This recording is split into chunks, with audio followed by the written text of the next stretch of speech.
All right, we're live. It looks like Conway was a little late to the party, so he's gonna have to wait on the sidelines till later.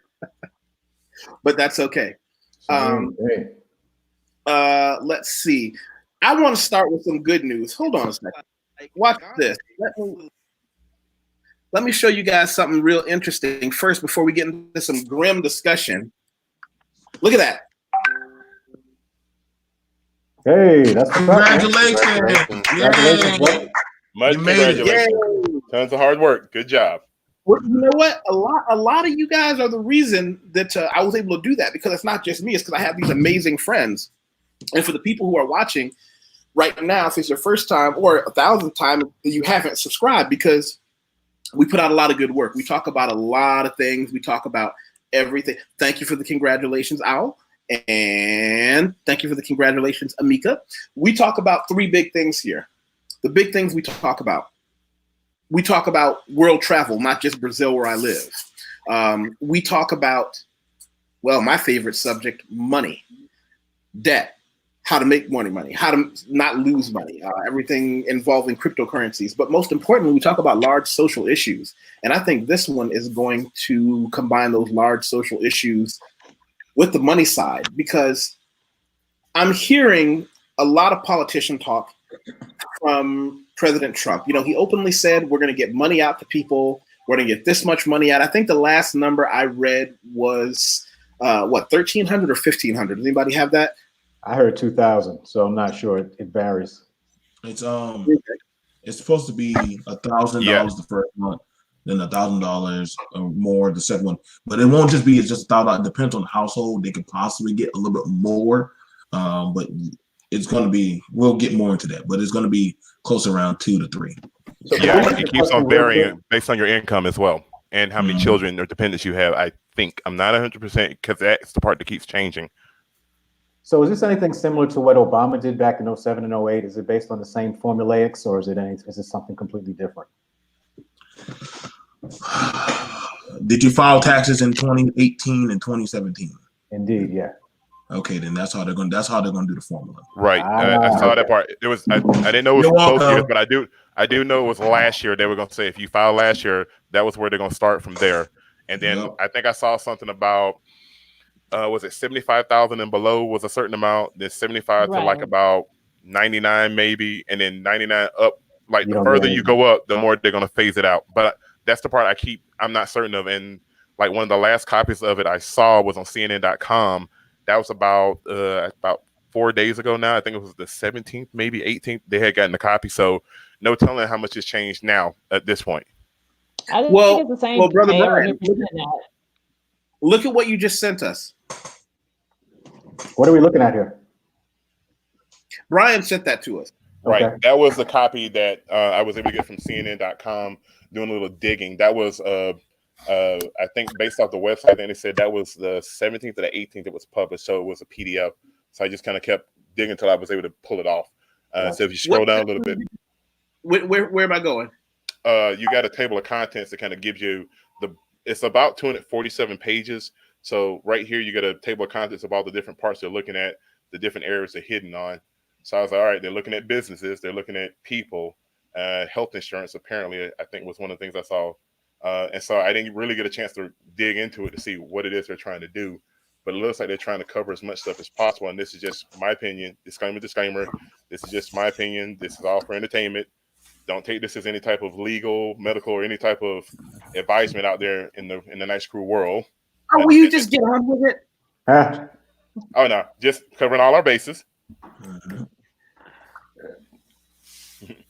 But that was just something I found. If anybody wants a link to that, can you put that in the comments as well? Where you got that link from? Yeah, good idea. Yeah, I'll see if I can dig it up again. I'll find it with CNN.com. It should be in my history. Now, well, I know they're going to focus on business owners, but here's the real dirty is I almost feel insulted on a couple different levels. I'll tell you why. When before this, everyone you knew that was on, and I'm using broad stereotypes, everyone you knew on the red side of the aisle was like communism bad, socialism bad. And as soon as somebody starts coughing up blood that they know, we all need to get everybody some help. Absolutely. We all need to get our tax money. We all need to get these business owners who are on my ass about how come I've got to close my doors some relief. Is this not socialism? I'm agnostic to it. You know, I'm about to register. I'm still in the process of registering as an independent. Am I not seeing some nuclear level hypocrisy with the whole, we don't like, you know, especially with Bernie Sanders, who was my first candidate choice an election ago before he got the shaft by Hillary Clinton and her team. About to get it again too. Mm-hmm. That's another story. But then again, is this not politics? This is how it always goes. Politics and economics always go hand in hand, don't they? Yes, they do. And people start off one direction and immediately change when certain things change. They're like, oh, that's not going to work. Okay, now we're going over here. Now we're going to go back over here. Yep. It's an awkward situation to realize that he's been preaching we got to do stuff like this a long time ago, and now all of a sudden people acting like it's their idea, like they just came up with this. You know, talking about the medical relief people are going to need. I had a conversation called what was it, Corona in Brazil, and coronavirus Brazil with Suzette the other day. Right. I remember specifically talking about one of the reasons that these things work in other countries is because I'll give you an example of where I am. You know, Brazilians aren't any more immune to health risks. The problem is when you live in a country where you've got to balance out going to get a doctor's appointment to find out if you may be sick against how much you might have to pay. I mean, how do you do that? Whereas in other countries, you just go to the doctor and they can look at you and say, no, you just got a cold. Right. That's it. Mm-hmm. Instead, then it becomes a system where, you know, you're more reactive than proactive. And particularly if you're speaking with corona and other, you know, airborne illnesses, being proactive and preventing is always better than reacting after the fact. You know, and matter of fact, I'll share this with everybody who may not have seen it. Yeah, coronavirus Brazil. Oh, she also had some opinions on abortion controlling people. That was an interesting conversation. But coronavirus Brazil, you know, we talked about that. We talked about how many cases does it stop if you get to come from a country where you can just get it checked ahead of time. That's all. Just get it checked. Just find out. I think one of the biggest issues that we have, and I had to do a debate on the Prophet of Thought about this, and people. It's the speculation that we have with the U.S. We're not operating with the same testing system that the world is operating with. The world is operating with a corona testing system that is cryogen, that comes from Germany. A lot of people took it very seriously when it happened in China because a lot of stuff gets shipped from China, and they're like, "Yo, hey, what's going on with the stores?" Like, y'all having a spike in that, and we kind of overlooked it. Now there's the test that you use in the U.S. right now, that's BioFire. Now BioFire operates very differently because that's a test. It doesn't directly test for corona. It tests 26 diseases to see, well, do you have, out of 26 diseases, do you have these? Then from there, it might be corona. But then we also don't exactly know because it is also seasonal time. So right. It's like, it's not the most accurate test, but it's what we have. That was my concern. Right. That was my concern right there, the seasonal part, because I was like, wait a minute, we're going to spring. Everyone in southeastern U.S. is probably allergies are through the roof. Absolutely. Yeah, and every time I kept looking at what are the symptoms, I was like, wait a minute, runny nose, cough. I was like, wait a minute, hold on, is this allergies or is this something else? Am I missing something? Think a lot of people are actually focused on the fever portion of it now. So a lot of people are getting their temperatures checked. So I think that's the baseline right now. But still, it could be it mimics a lot of other illnesses as well. Well, that's the thing about it. Because I did an interview. I haven't released it yet. I'm still waiting for the family. We're still waiting for the patient that won't be named. We're still waiting to see how they pull through because it is a sensitive interview that she did. She did it with a few of us. I don't know what you're talking about. The patient that shall not be named. Are you going to get sued? This is YouTube. What are we talking about? Okay, no, not like that. I did an interview with somebody who has the coronavirus. Okay. Right now, so it's not something of that level, Yusef. I got you.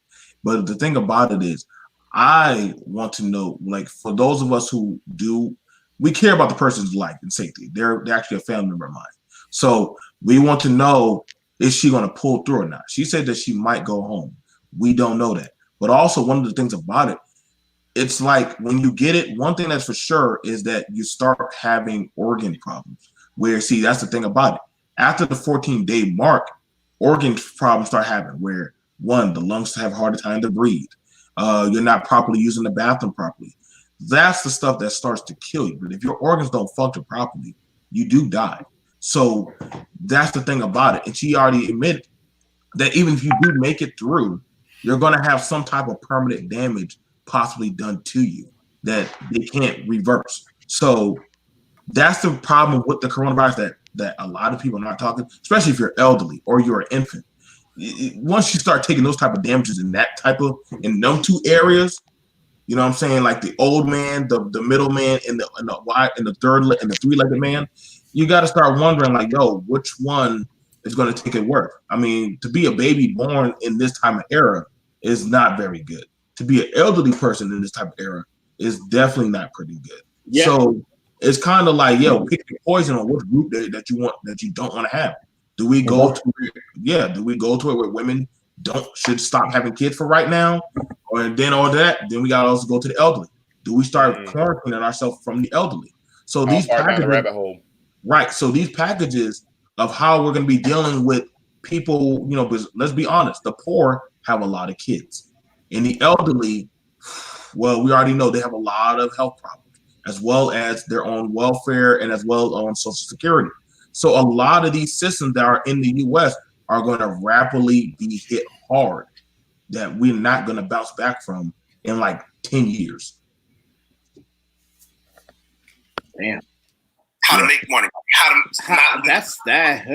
I didn't even know you like that. Well, no, that's some of the conversations I have not heard anyone have.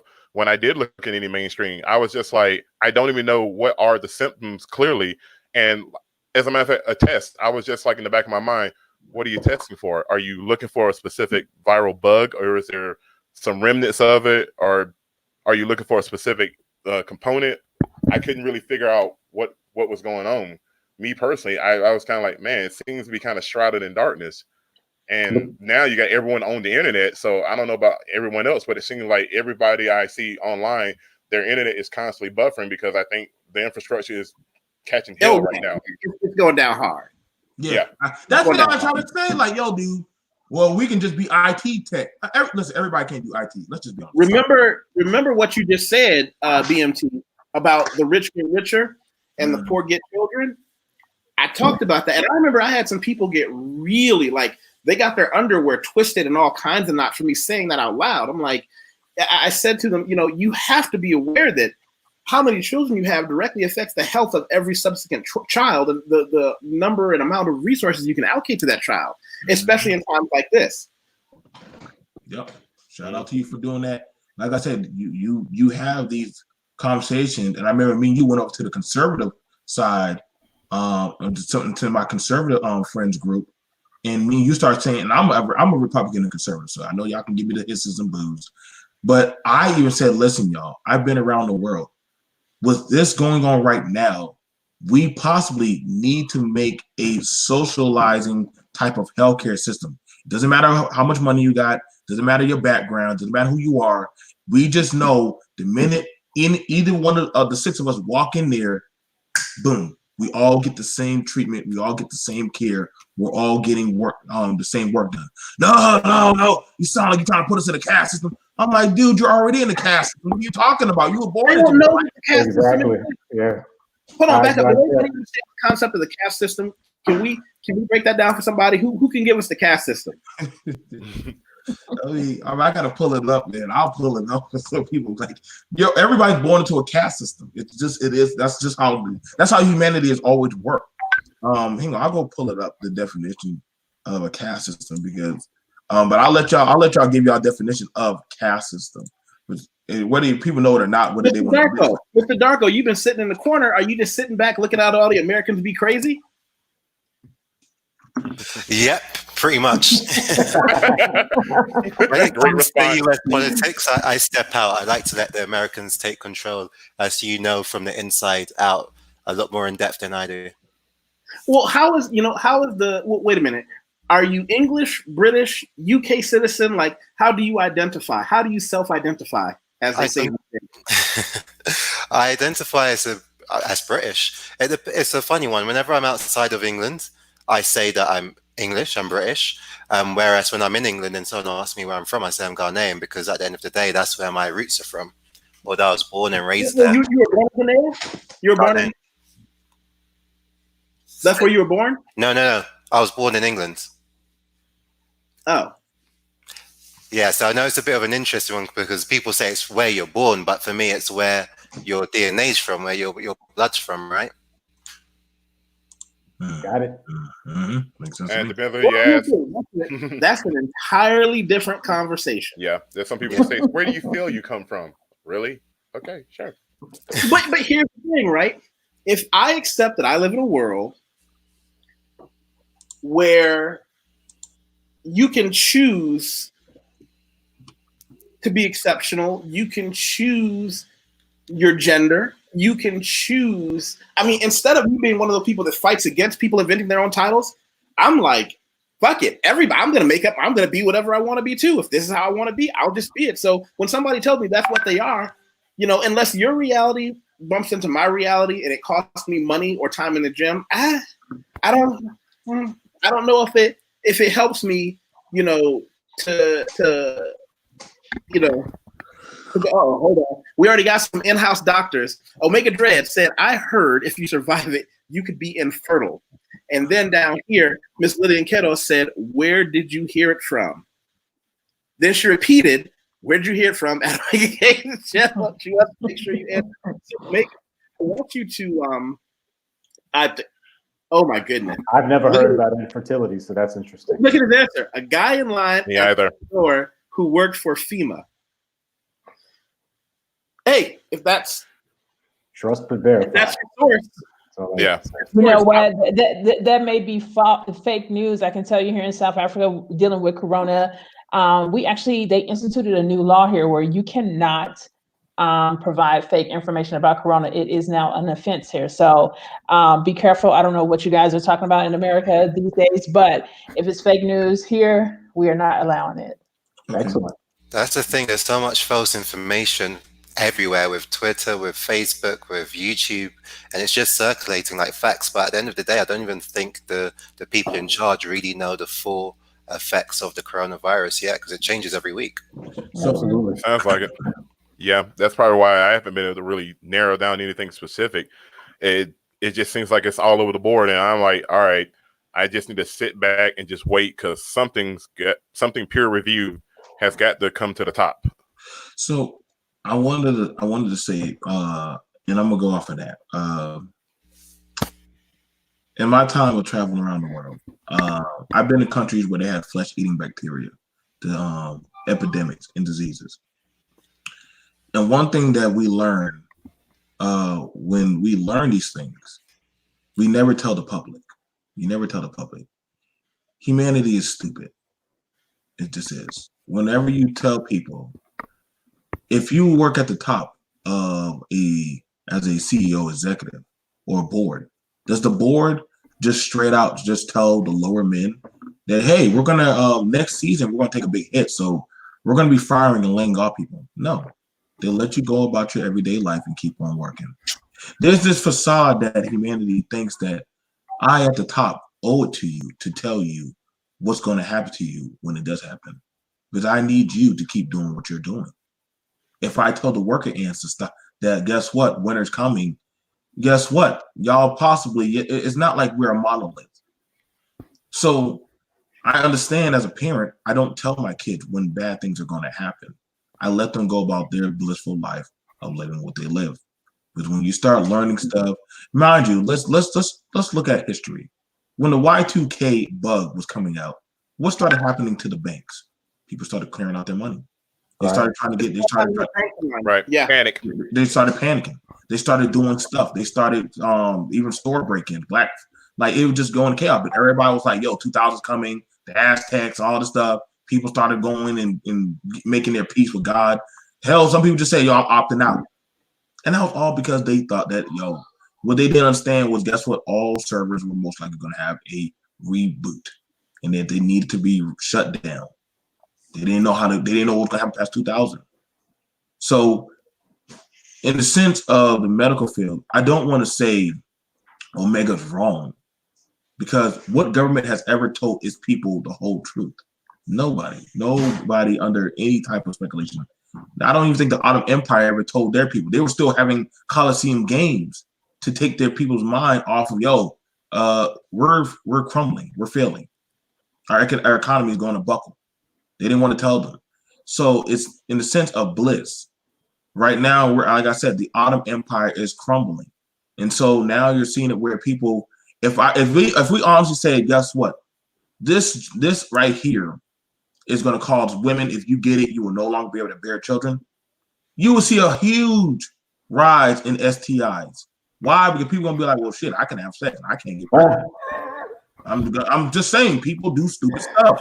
True. Yeah, I mean, example, toilet paper. I still don't get that. That right there blows my mind. I was like, toilet paper? Not firewood? Everybody thought AIDS, you had to be dead with AIDS.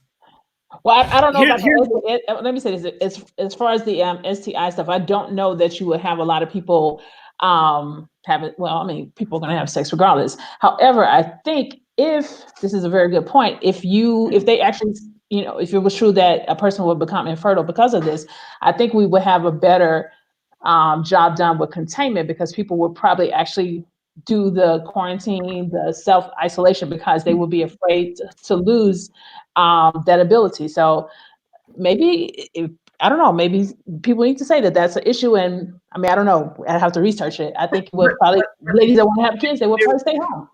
But here's the thing, dear Sister Kenna, you can't use a lie to promote a greater good. It'll never work that way. Well, no, it's worked in history. But here, no, I'll give you recent history. For those who don't know, when I was in high school, I spent 3 or 4 years working for Planned Parenthood of Niagara County. My job was part of a group called Students Talking About Responsible Sexuality. I went on after that time. We would go to schools and high schools, and people would give us specific words that were on the banned list. We would try to talk to teenagers about responsibility during sex. Somebody's giving me an echo. Responsibility of using condoms. But you could go to a school that would specifically say you're not allowed to use the words condoms or birth control. And they would want us to promote the image that you will certainly get pregnant the first time you have sex, because in their opinion, that's helping you stay away from it. But the backlash is actually what happens. There's a reason, and I know I'm gonna get in trouble with this, there is a reason that the highest clusters of STDs come out of Bible Belt areas. There's a reason when the biggest porn sites in the world tell you they make more money out of the South and Southeast than any other part of the country. Because here's what happened, and I'll share a horror story with you, right? I remember being in my freshman year of college, everybody's discovering everything. A lot of people are discovering beer, but you had a lot of people discovering sex. There were some men, but so many girls who had been brought up to believe, if I have sex, the earth is going to crack open, whatever my particular religion's hell is or evil person is going to come up and get me, and I am going to burst into flame and I will be shunned forever. But you can't fight biology. At some point, she meets a guy that her parents didn't plan for her. See, they told her about the guy with a cigarette in his mouth and a scar on his face. They didn't tell her about the guy who gets good grades, came on a scholarship, he's an athlete, and he's respectful to his grandmother, and they end up having sex. The worst thing that happens is when she goes into hermit mode and says, oh my goodness, the world is going to end, and realizes it doesn't happen. Now that she realizes that her parents lied to her, she thinks everything is a lie. I know girls who ended up getting into drugs, this hard living, all kinds of stuff at 18, 19 years old, because they're like, if my parents lied to me about this, they must be lying about other things. I say that to say this. If they say things that are untrue about the way the coronavirus is spread, the way the coronavirus is contracted, the things that a coronavirus can do to your body, you're screwing your credibility as any medical resource, because now nobody believes anything, even when you do come out with an accurate solution. Cry wolf phenomenon. Omega Dread trying to be funny. But like I said, I get why listen, I get why when people say, well, why don't they just tell you everything? Because we understand it's always been a rebuttal. Like I said, I grew up when they were saying, guess what? Only gay people get AIDS. Mm-hmm. We already see how that played out. Like Yeah, it's like you. So you gotta understand. I get why she said, "Hey, don't give out false information." But I also understand why they don't say, "Yo, I'd rather y'all just say ill. I just rather stay away. I'd rather just keep precaution going." Because when you start telling people, "Well, only this happens when this goes on with Corona." Oh shit! So I just gotta avoid these rules, and guess what? I'm good. But if what you're gonna always have, the percent that are going to try and say, you know what, the earth is flat. The hell with it. I'm gonna sail off that edge. And if I fall, hey guys, I'm dead. Guess what, guys? The earth ain't flat. These guys are full of shit. I found a whole nother country. What happened? Boom. We took out a whole civilization. We gave everybody smallpox. Shit, damn, we should have just kept telling them that. Hey, BMT, be careful throwing that we word around. Mm-hmm. I forgot some people. Yeah, you got to care with the we word. Like, we got to be honest. Do you have a mouse in your pocket? We got to be honest. We got to be honest. Whenever the world has had these laws or certain type of speculations of you'll fall off the earth, we're the center. Whenever we start finding out, we go extreme and say, well, we're going full force now. So I get it. Now nobody knows the unknown of the coronavirus. And though some people might find out, it's kind of like, don't tell humanity yet. No. Because we already know these guys are just not talking about eating Tide Pods and trying to make broomsticks stand up. Who knows what they'll do when they find out about this right here. So that's why I said sometimes it's better to let the children be bliss and just be stupid and just say, okay, they're buying toilet paper. Thank God. Let them just. You know what? Hold on. I gotta address something. I'm gonna take this directly to Brother Craig because he and I are, brothers in prep. Because everybody in the chat is doing the whole, I still don't get the toilet paper. Renee said, I don't understand the TP. And the reason I said I went to Craig with the toilet paper is not because it's a toilet paper joke. It's just that with Craig, we talk about a lot of things both here and on my Patreon, but we ended up talking about toilet paper and prep and other things here on, let's see, Storm Prep or How to Survive a Natural Disaster. And we went into it a bit there. We also went into it a bit on Corona. We went real hard. Let me see, where is it?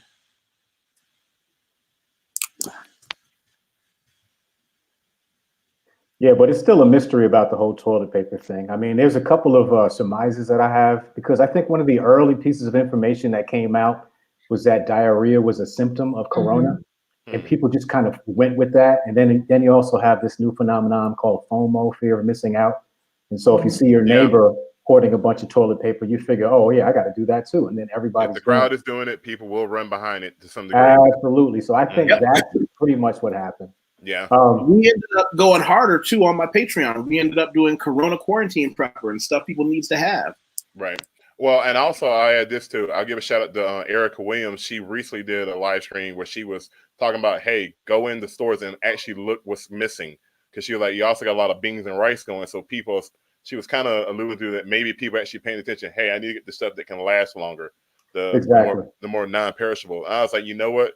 I haven't been to a grocery store in a while because I've been avoiding certain very public places. But if that's what's going on, it sounds like some people are actually starting to wake up a little bit and X-naying on the toilet paper and getting actual supplies.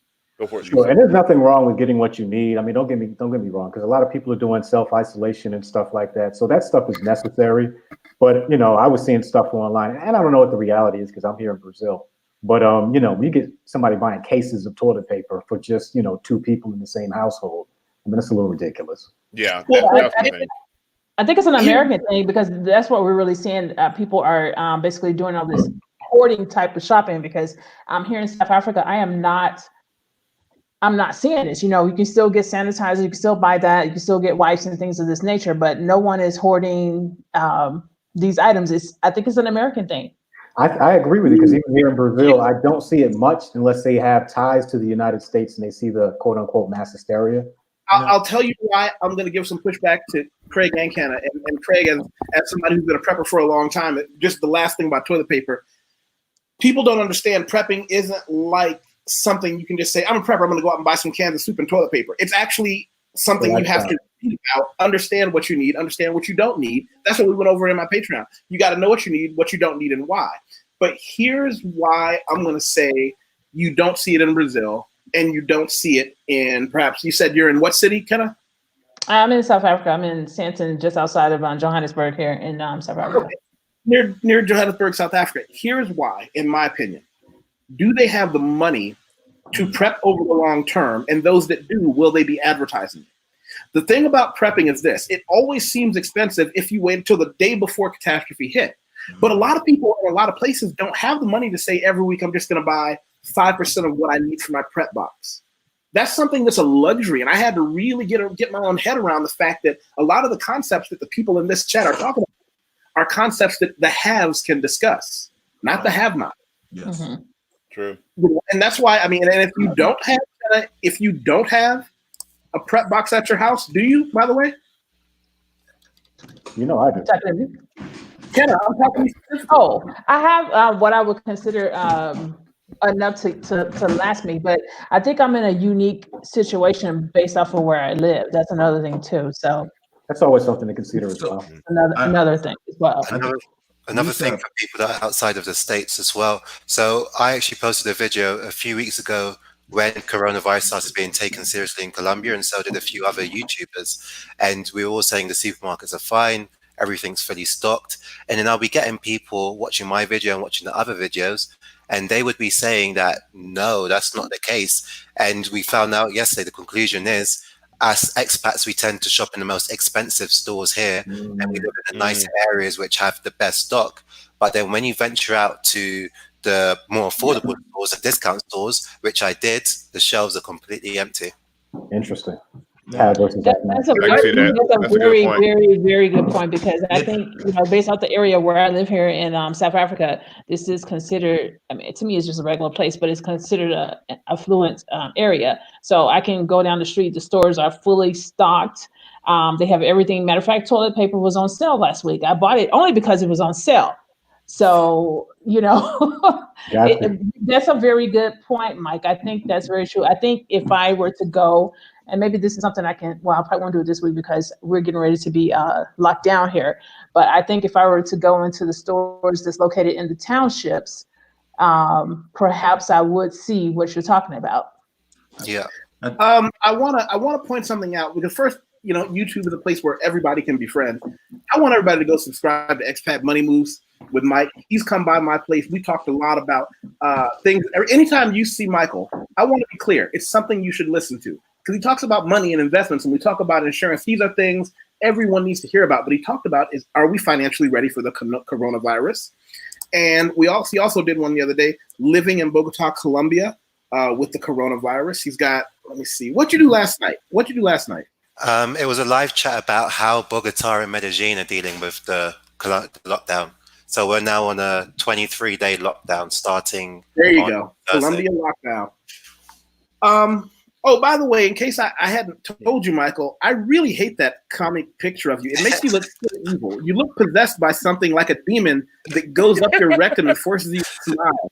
God damn, Lord. Why don't you actually just use— All right, wait. I need to ask on that point. You have mentioned that, Yusef, a couple of times, but now we've got 4 other eyes. Do you all agree with that? No. Hey, Mike, Yusef just doesn't like cartoon type of laugh. I don't know. My logo is similar with the cartoon, so he doesn't like cartoon logos. That's what that is. Okay. So it's a cartoon thing. I love cartoons, first of all. Okay. He watches anime. He does watch his anime. So I got about.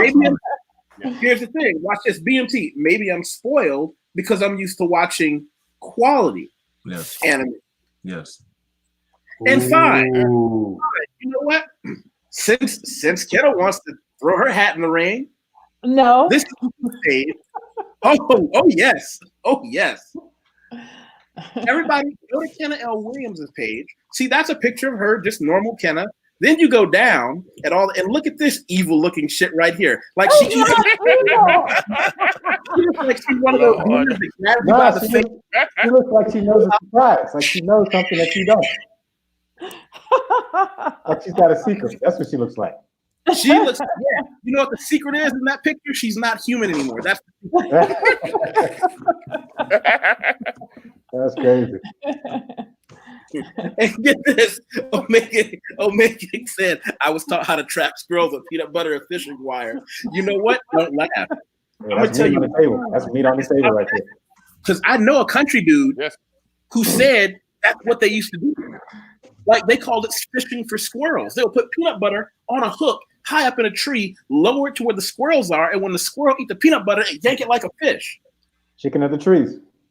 I was like, "Are you serious?" And then get this. He said he's okay for 2 weeks to the trail mix. I think the thing about it, because Italy is on lockdown. They and also along with that, and I'm just verifying exactly what Yusef was saying. The prime minister, his wife, she has coronavirus. Once that had happened, they were like, "No, nobody come in. We don't want nobody in. Like we don't want nobody, no more immigrants, no more nothing. Stop." To go in certain stores, they how we do in the U.S., where you can just buy whatever you want. They don't allow you to do that in certain stores now. They allow you get what allowed, like, yo, two rolls of toilet paper.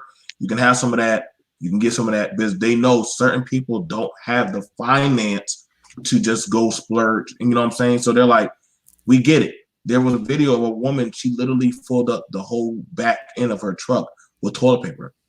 She had over 700 rolls of toilet paper. So nobody else got any. Now, was that selfish? Yes. Could I have done that when I was at Dollar General and just bought all the toilet paper? Luckily, my family was like, don't do that. And I was like, why not? Like, we could just get it all. They're like, yes. But when you start doing that, you forget desperation sets in and you put a target on yourself. So I said, okay, we'll take the baby wipes and we'll get some rags and we'll make cleaning rags like we do in the Middle East. So literally, other people don't know how to efficiently actually rethink themselves.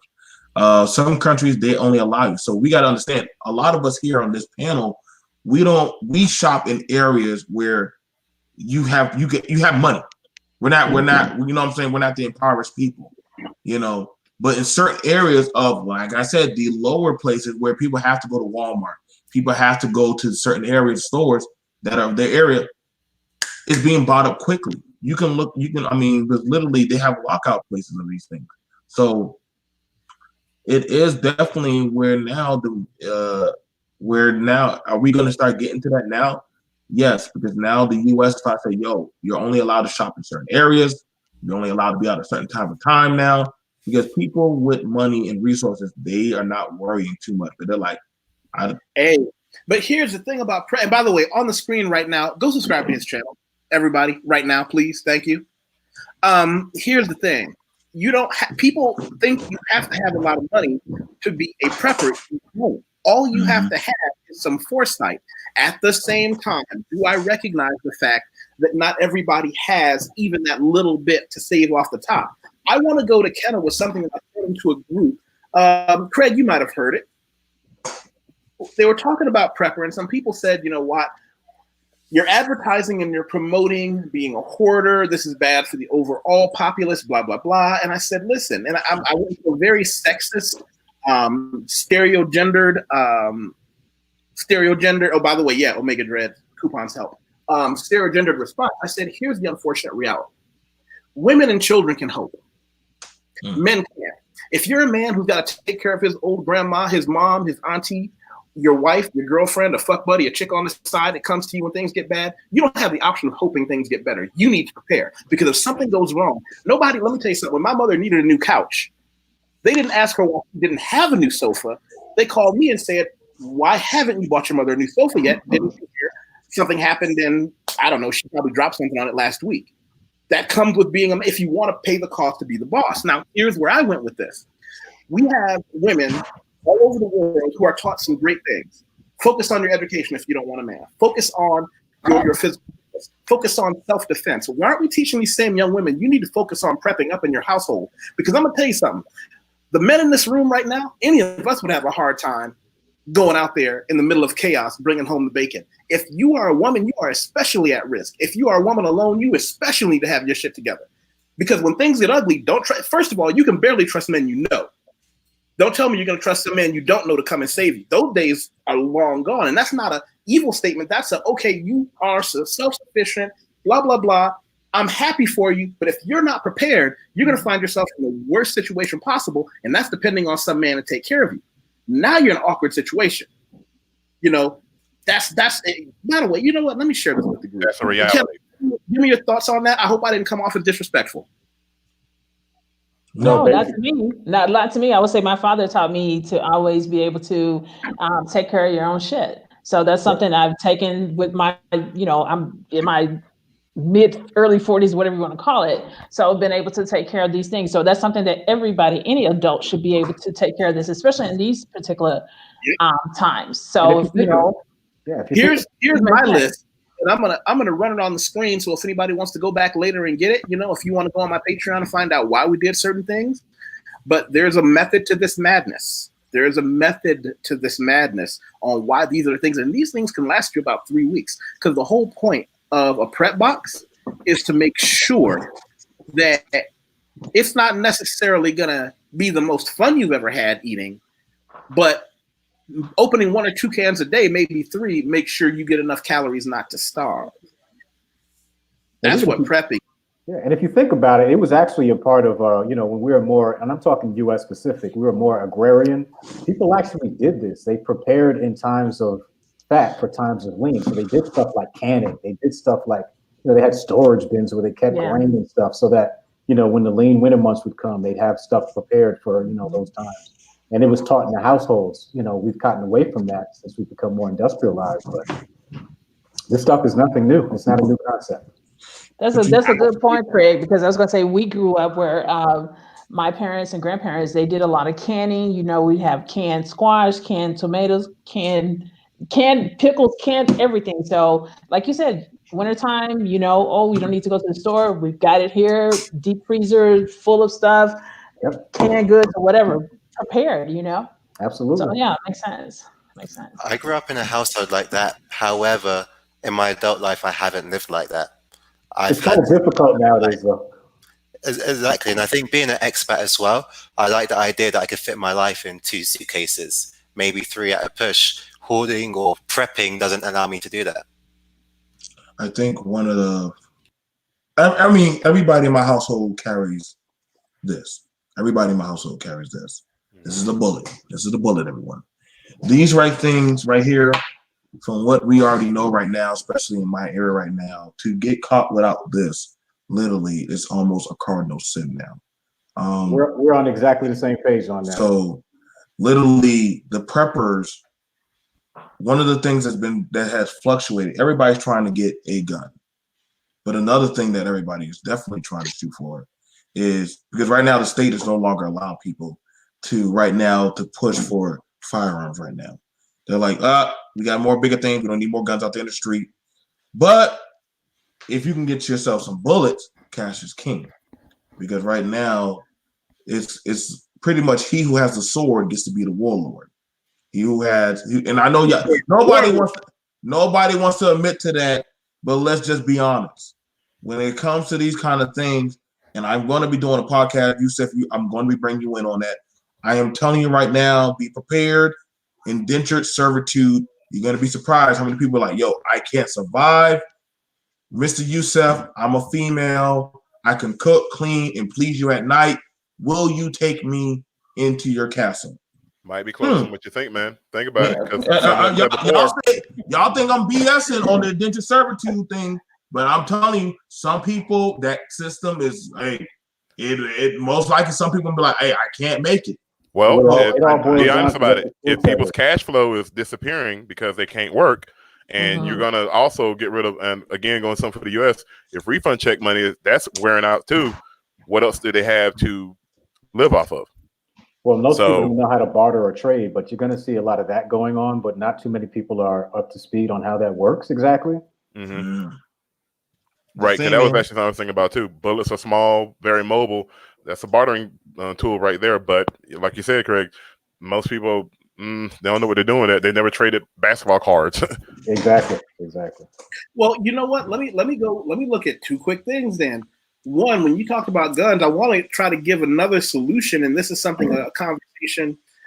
And we got two quick comments I want to read. I also said I agree. Unfortunately, my parents taught me how to can and prepare for things long term, and I use it occasionally in adult life because she doesn't want to let that sword get rusty. And let's see, Amita said, "This is necessary. My mom struggled with me and my sister, so now that I'm a parent, I always keep non-perishables and necessities. The experiences shape how I run my household." Yeah, excellent. I can. I'm, sometimes those hard times are why we get to be where we are. Yeah. Let me go in and show you guys an image real quick on a conversation called Why did this say I have 16,000 subscribers, but I don't? Or is that views? No, subs. Yeah, it's saying I have 16,000 subscribers. Oh, sure does. Wow. That's I'm up here at about 1,100.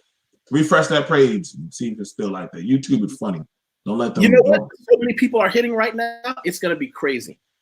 This is what I can see that. She's too drunk to hold my pistol. Is story time about when I got a call in the middle of the night. Girl calls me. What? I'm like, uh-oh. Whatever I just picked up the phone for, I don't want to be a part of this. And I heard somebody in the background say, "Ma'am, please put the phone down." I'm like, you called me while the police are there? I don't want to be involved in this. And she hung up the phone, and then the next day, bright and early, I get a call, still crying. Why? I need a gun. You got to help me get a gun. I need a gun. I'm like, first, slow down. Why do you need a gun? And she said, "I want to talk to you." I said, "Well, you're taking me out for an expensive meal because whatever you're about to tell me is something I don't want to be a part of."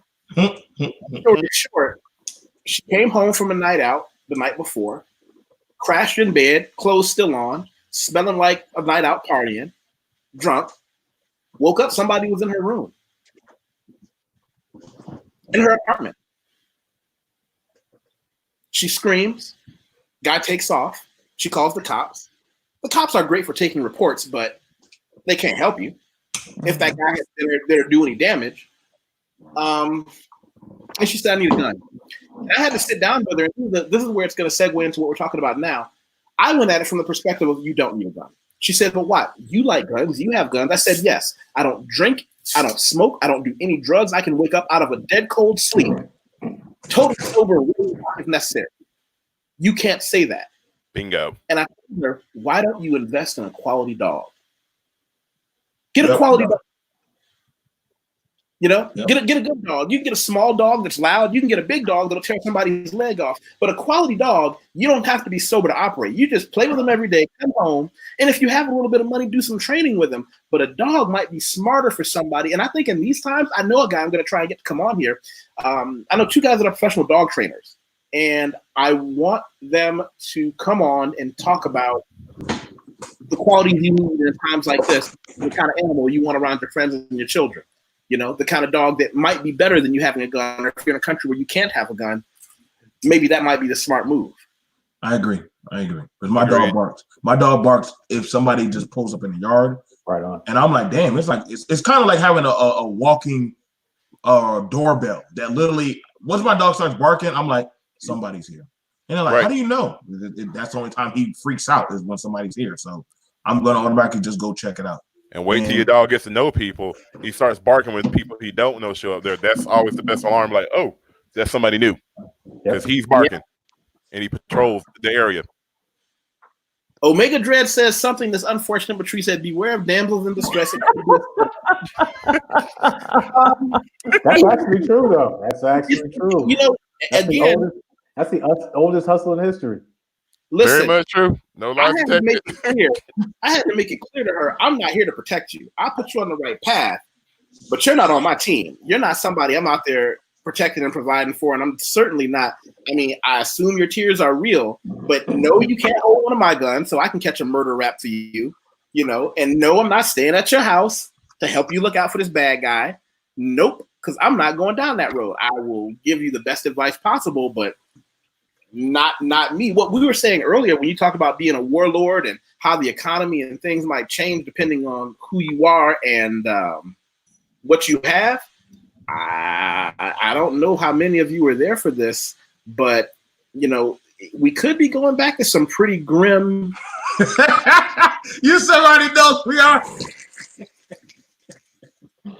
Yeah, read that. Just saying, man. It's gonna be dark times. Kenna, can you read that? What does it say? Women would rather have a part of an amazing man than all of an average one. I mean, not me, but I'm not the average woman, so I can't speak to those ladies. I agree. But now you're in a situation with women that don't have secondary and tertiary skills, where all they have to offer is sex and a sandwich. Which, to be clear, from the beginning of history to now, most men were not that smart. We don't need that many things. That's enough. But now we're in these situations where I'm gonna put myself out here. This is not a question for everybody. If you want to raise your hand, that's on you. I've been getting those phone calls and messages from women in my rearview mirror. Hey, what? You got any advice for me and what we should do? Don't you have a man you wake up to every day now? Yeah. Why are you calling me? I'm not trying to get jammed up in your situation. You went for the nice guy, the guy that doesn't have his foot on your neck all the time about getting better and what more can you do. Now, Wateef's the ogre and the warlord. Now it's starting to be like, True. Like, you need me. You make me work out and be prepared. Oh, now I need your help. So, yeah, I remember when you made me use that shotgun. Yeah. So, where are you getting those calls and messages from? Is that where you are now in Brazil, or is that from the States, or whereabouts? Everywhere. I mean, here's the thing. I'm fortunate enough to tell you the women that I've had in my life tend to be upwardly mobile, successful, and I have working relationships with them as friends. Once they go off and they become married to somebody, I'm not trying to get jammed up, but what I'm saying is that often, our mating selection changes, particularly with women, depending on the outside stressors. When the economy is good and everyone has money, maybe I'm out of fashion because I understand I'm not a Porsche. I'm an old truck. I do one or two things, but I do them really well and I do them savagery. I'm a hammer. Sometimes you don't need a hammer, but if you need a hammer, nothing beats a hammer. So now it's like Wateef, he's not a scalpel, he's a hammer, but when they look out the window, maybe it's hammer time. And nobody laughed. I tried to get that off. I wasn't going to give it a satisfaction. I held it in. All right, hammer. with this stimulus package, though, is it not an insult to be given $1,500 right now? How far would $1,500 take me? That would pay my if I had my house back in the States. I had a great deal on a house. I had 4 bedrooms, 3-car garage, bathroom and a half, hot tub, swimming pool. My mortgage was about $1,300 a month, and I was working every day as a financial professional. How much would $1,500 really do for you? It's something. I have to say, it's something. Even if it's $200, that's $200 you didn't have, and you would still have to try and survive this situation. And it's about, we said something, it's about survival money. It's not going to put, anybody in a position to do anything.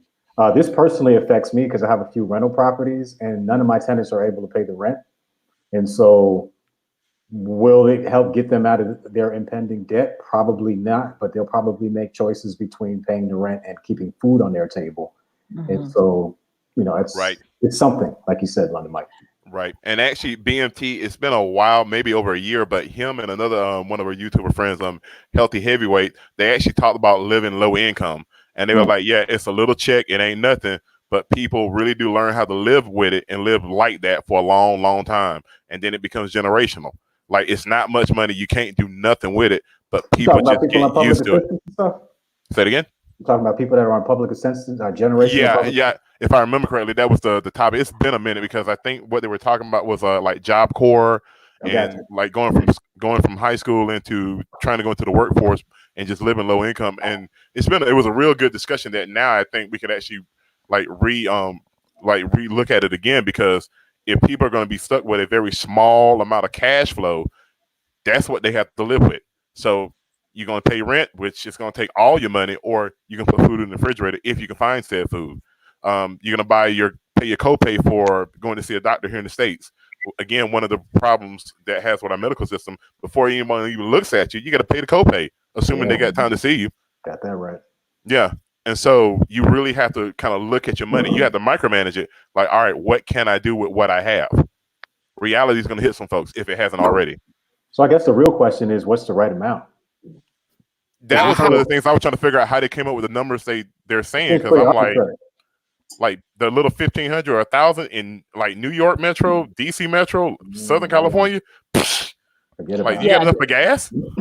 Yeah, that's a really good point, because before I moved to South Africa, I lived in Southern California. So I mean, $1,500 is like this. That won't even. I mean, I have a house in California. That would not even cover my mortgage there. So, and I knew people with studios. What, $2,000?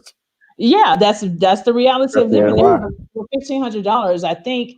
They're talking about this as a stimulus package, if you will, to stimulate the economy. But the reality, like you all are saying, with $1,500, are you really shopping? No. If anything, you may hold on to that money. You may hold it for a rainy day, or you're only purchasing necessities like food. You're not buying high-end products. You're not buying like a TV or a stereo system or anything else that will come from maybe like a big box store. You're buying the necessities. Is that enough? It's not enough.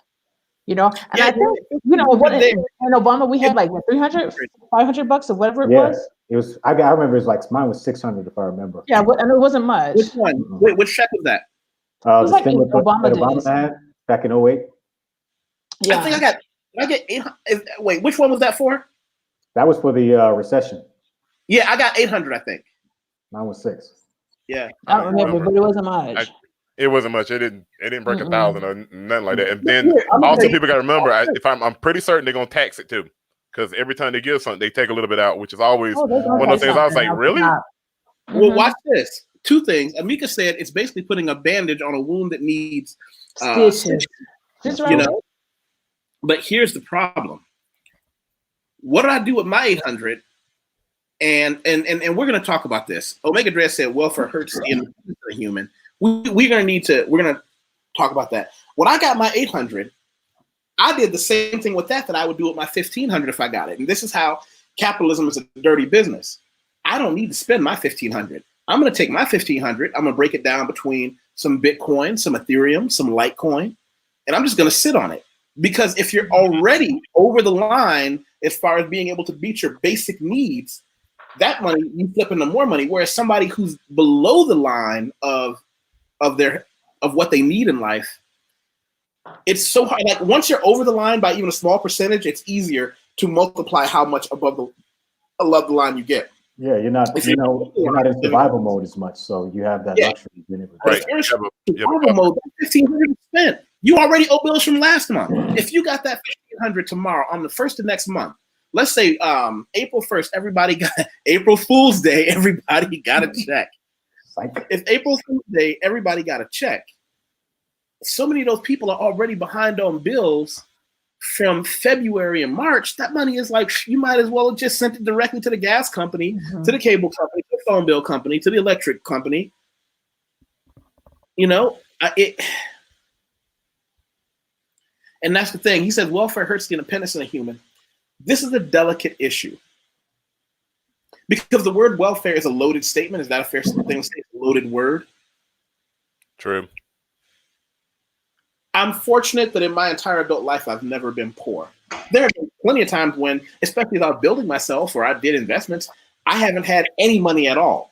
But I don't know what it's like to not live in a house. I don't know or an apartment. I don't know what it's like to live in government housing. I don't know what it's like to, in my entire adult life, not think I won't be able to eat tomorrow. It's been some tight stretches, but my tight stretches as somebody with 2 university degrees and choices of, if the job I have as a financial professional doesn't work out, could I downgrade and take another job? But welfare is there for people who, I've seen a lot of people need it, but I don't know that welfare helps you to not be poor. Welfare helps you to not starve, but I don't know if welfare helps you to not be poor. Again, kind of like I said earlier, you have that small amount of money, and if you really have to stretch it, you probably only have time just to manage what you have. So trying to find time to get out of the situation, that's going to be a little bit more challenging. Then you compound the fact that you may have family generations they're trying to sustain. I can see where you kind of get stuck in the same situation, almost in a rut. It's really hard to find a way to get out of it. That's why you need something like college. Maybe you're a good runner, you're a good athlete. That's a scholarship. Well, you have to leave the fold and hope they can sustain without you. Get your advancement as best you can, and then maybe then you can leave from where you came from. Yeah, but now we're getting into a very delicate issue because and this is something I think Brian and I have talked about privately, and this is really painful no matter how we paint the picture. For so many Black Americans that succeed, we're the first or only one in our generation to succeed. I'm fortunate that I had 2 university-educated parents, but they still had struggle lives. It was a different generation. What happens when you realize that in order for you to succeed, all you have to do is leave everyone that you knew behind to not be poor. All you have to do is abandon every single person and behavior that you knew, because now when you have that chance, it might not come around again. And that's where it gets awkward. Mm-hmm. Leave everyone behind, leave every location, your very foundation, you had to say goodbye to it. Absolutely. And then on top of that, I add this one. If you want to maintain the improvement that you have, you need to not go back, because you probably get pulled back into some of the same situations you dealt with. What was a good example? I'm trying to think. Was it Michael Irvin years ago? I think he was talking about Mike Vick and the situation that happened with him when he got sent to jail. And I think it was Michael Vick, a receiver. He was like, look, you got to understand, and I'm paraphrasing, you're $1 million athlete. Sometimes you have to acknowledge that you can't go back from where you came from. You have to leave them boys that you grew up with. You have to leave them back at home where they still are. You're not in that bracket no more. And I kind of see what he was getting at. You got to leave behind where you started from, because you're no longer a part of that. You acknowledge where you come from, but you really can't go back because you're not even in that. You're not. Let's go to again the caste system. You're not even in that caste no more. You're in a whole nother area. Yeah, it's unfortunate, but I agree with what you're saying. Mm-hmm. There's no way, unless you want to. I don't know. We've seen that story many times before, where you have people try to go back. And it gets their life wrecked, gets them killed. Exactly. Yeah, we've seen that story before. Yeah, I give a shout out to was it ESPN's or was it Sports Center? Their 30 for 30, the one broke. Perfect example. That's a good episode. I remember seeing that. Probably the best one. Honestly, like The Richest Man in Babylon. You want to have people read that book? I highly recommend that people go watch that episode, because it was across the board, regardless of race. It was primarily all male athletes. I ain't seen any female ones, but it was across the board. Everyone who tried to advance, they had issues, and a lot of it went back to where they came from, back to the family, to the area. And you could see that they had a good heart. They were trying to go back there and do stuff, but it drug them right on down. Yep, because that's Andre. Was Andre Rison? Andre yeah. Rison. Mm-hmm. Yeah, that one was a powerful episode. That one right there, I highly recommend everyone. That's almost, in my mind, should be like a required video for people to look at. I remember watching that and thinking about a situation happened to me. I trained in Brazilian Jiu-Jitsu. This is when I was in Vegas. I knew a guy that had an early mixed martial arts career. He was doing good. He had a wife. He had some children. And what I said to him was, hey, listen, man, why don't we sit down and talk about your future? Why don't we sit down and talk about you investing for later? The next week, I got a message. Hey, wait for me after the gym. I'm walking out to my car. Another buddy of mine, he's kind of, just a gym buddy. He said, hey, Watt, can I talk to you for a second? I said, yeah. And he walked over, and we're walking to my car. We're all sweaty, talking about how good the training was in the gym that day. He said, listen, I called in a few favors because I wanted to be the man to talk to you about this than anybody else. And I said, you had to call in favors to talk to me. He said, listen, I know you. I know your mind is in the right place. I know your heart is in the right place. But you can't be talking to these athletes about, I want to invest your money and save. That's not your place to do with them. And I said, but I do that with people every day. He says, you're not listening. The people in their world don't necessarily need them saving money. I'm talking to you. I'm talking to you because I said, as a favor, let me talk to him, as opposed to somebody he doesn't know talking to him. Wink, wink. Mm-hmm. That shook me to my core. That shook me to my core because it meant that there were people in his life, managers, maybe trainers. You know, no one wants a fighter to have money in the bank because then he can renegotiate his contract better. If you have to fight next week, you can say, listen, I've got some money. I'm going to hire an outside attorney, and I'm going to fight this because I think I deserve more money. Whereas if they say, okay, go out there, buy something fancy, buy your kids expensive clothes, and take them all to Disney World for 3 weeks at a time, come back, and you need that next fight. Now when they call you for a fight that you shouldn't take against somebody who's higher ranked than you, that you should get more to fight, they might call you and ask you to take a fight on 4 weeks notice instead of the 12 weeks that most fighters get. Now you're in that awkward situation. Right. Yep. Remember now, they're fighters. They're usually their coaches and everyone's around us call their handlers for a reason. Yeah, exactly right. That's how do you deal with knowing that thing to be true? How do you deal with knowing that that situation exists? You know, and now when we get this money, do you know how many stores that overcharge people for everything are going to get rich off this? If that 1,500, and this is, am I being classist? Am I being classist by saying when you hand these checks out at $1,500 a pop, 80% of them, and I don't care, black, white, native on a reservation, it's going to be burned up on frivolous stuff. Absolutely. I mean, we've seen that in history before. And that brings up the point I had about financial literacy. Usually people in the bracket that's most affected, be most affected by the money, they're usually the most financially illiterate. And so for me personally, it's like, how do you formulate basic literacy for financial literacy for people who've been in survival mode for so long that they can't even comprehend it? How do you change the mindset? Yeah, how do you do that? Because like even I got members of my extended family where they'll spend that money up as soon as they get it on the most frivolous, senseless stuff. Spend it. They've already owed somebody. They probably, it's already guaranteed. Yeah. And actually, this makes me think about something I've seen because I've been to college a few times. Think back to when you're in school and think back to refund check time. There were some folks that as soon as they got the money, they had already spent it on clothes. Yep. And I just remember thinking to myself, like, wait a minute, you got back a few $1,000. You can put that in your account and you're going to be good with books. Nah, man, I'm going to buy these clothes. Like, oh, Lord, whatever. Exactly. Can I suggest this book? And if there's anybody in the chat that doesn't have it, I want you to message me and I'll get you this book. It's a story of stories. It's got a lot of tales in it. It's an excellent, excellent explanation of how money should be kept.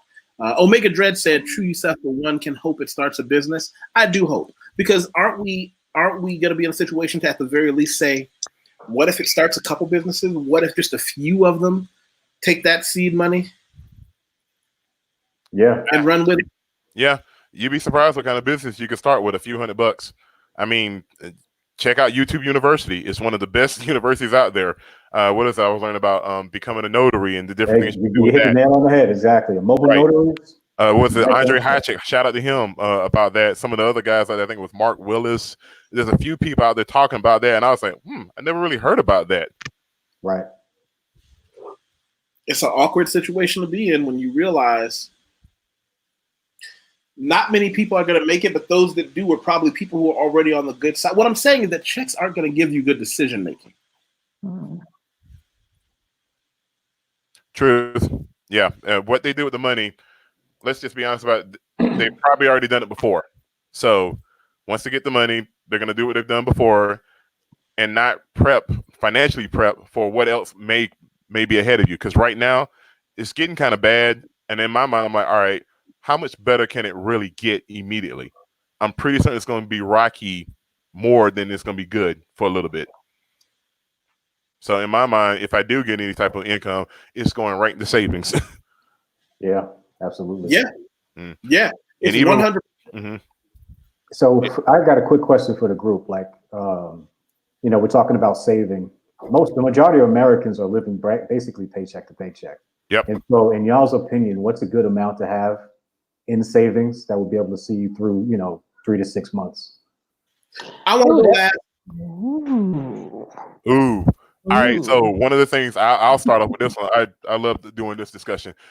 Even before then, let's break it into two groups: expenses and then another group. I'll say the name for it. So figure out how much you need for your expenses. That should not be your maximum amount of income you get in a month. So if you get 2 or 3 checks in a month, you should be able to figure out I only need a small amount of that. I say have at least 3 months of it, and that's that buffer amount in an account that you can transfer it to other accounts when you need to do so. Something goes wrong, I got enough in here. I know I can pay a cable bill because that's my communications most cases for people. Got enough for water. Water throughout the year might average about $60. I got at least $60 for 3 months.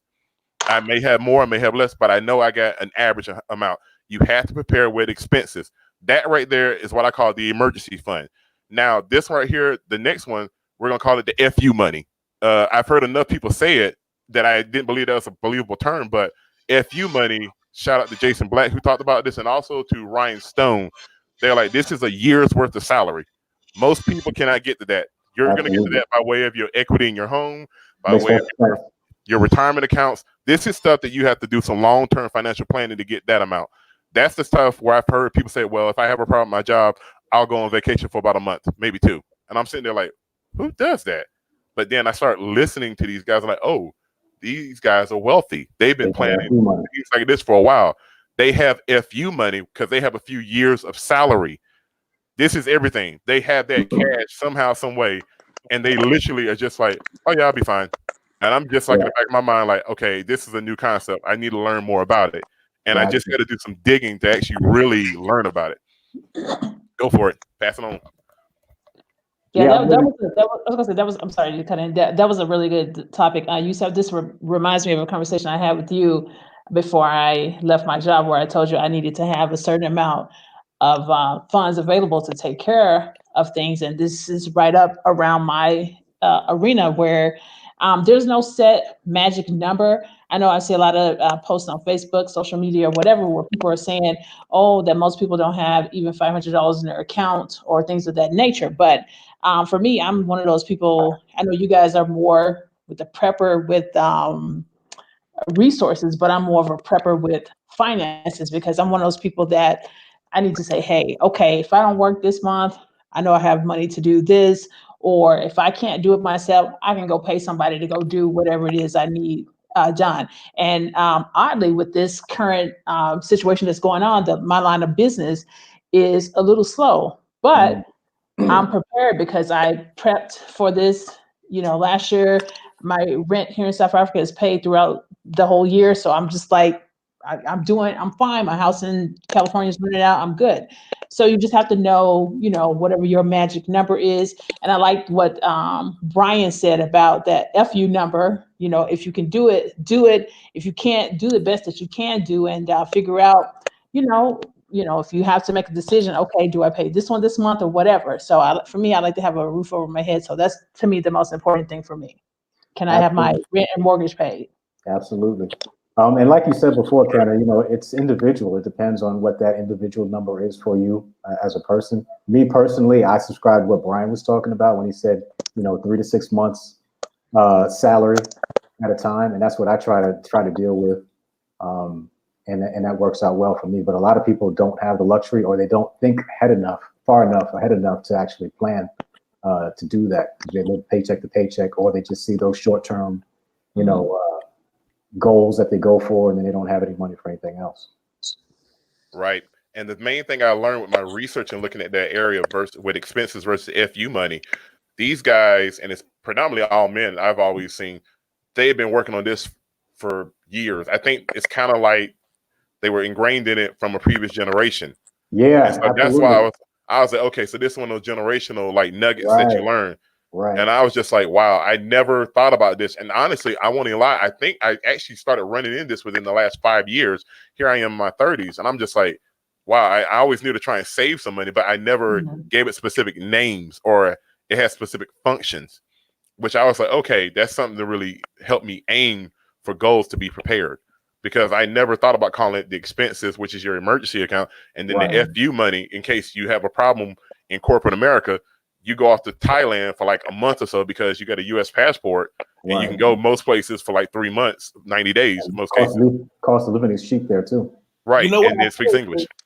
Is we got two people. Well, BMT and Coach Joey Jones might have just came back. So here's what I'm going to do.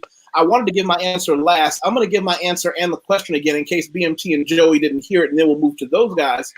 The question, Greg, repeat the question for it. Actually, I forgot what it was. How much money do you need? Oh yeah, that's right. To put in savings for to prepare. Right. I'll tell you how I taught my clients when I was a financial professional.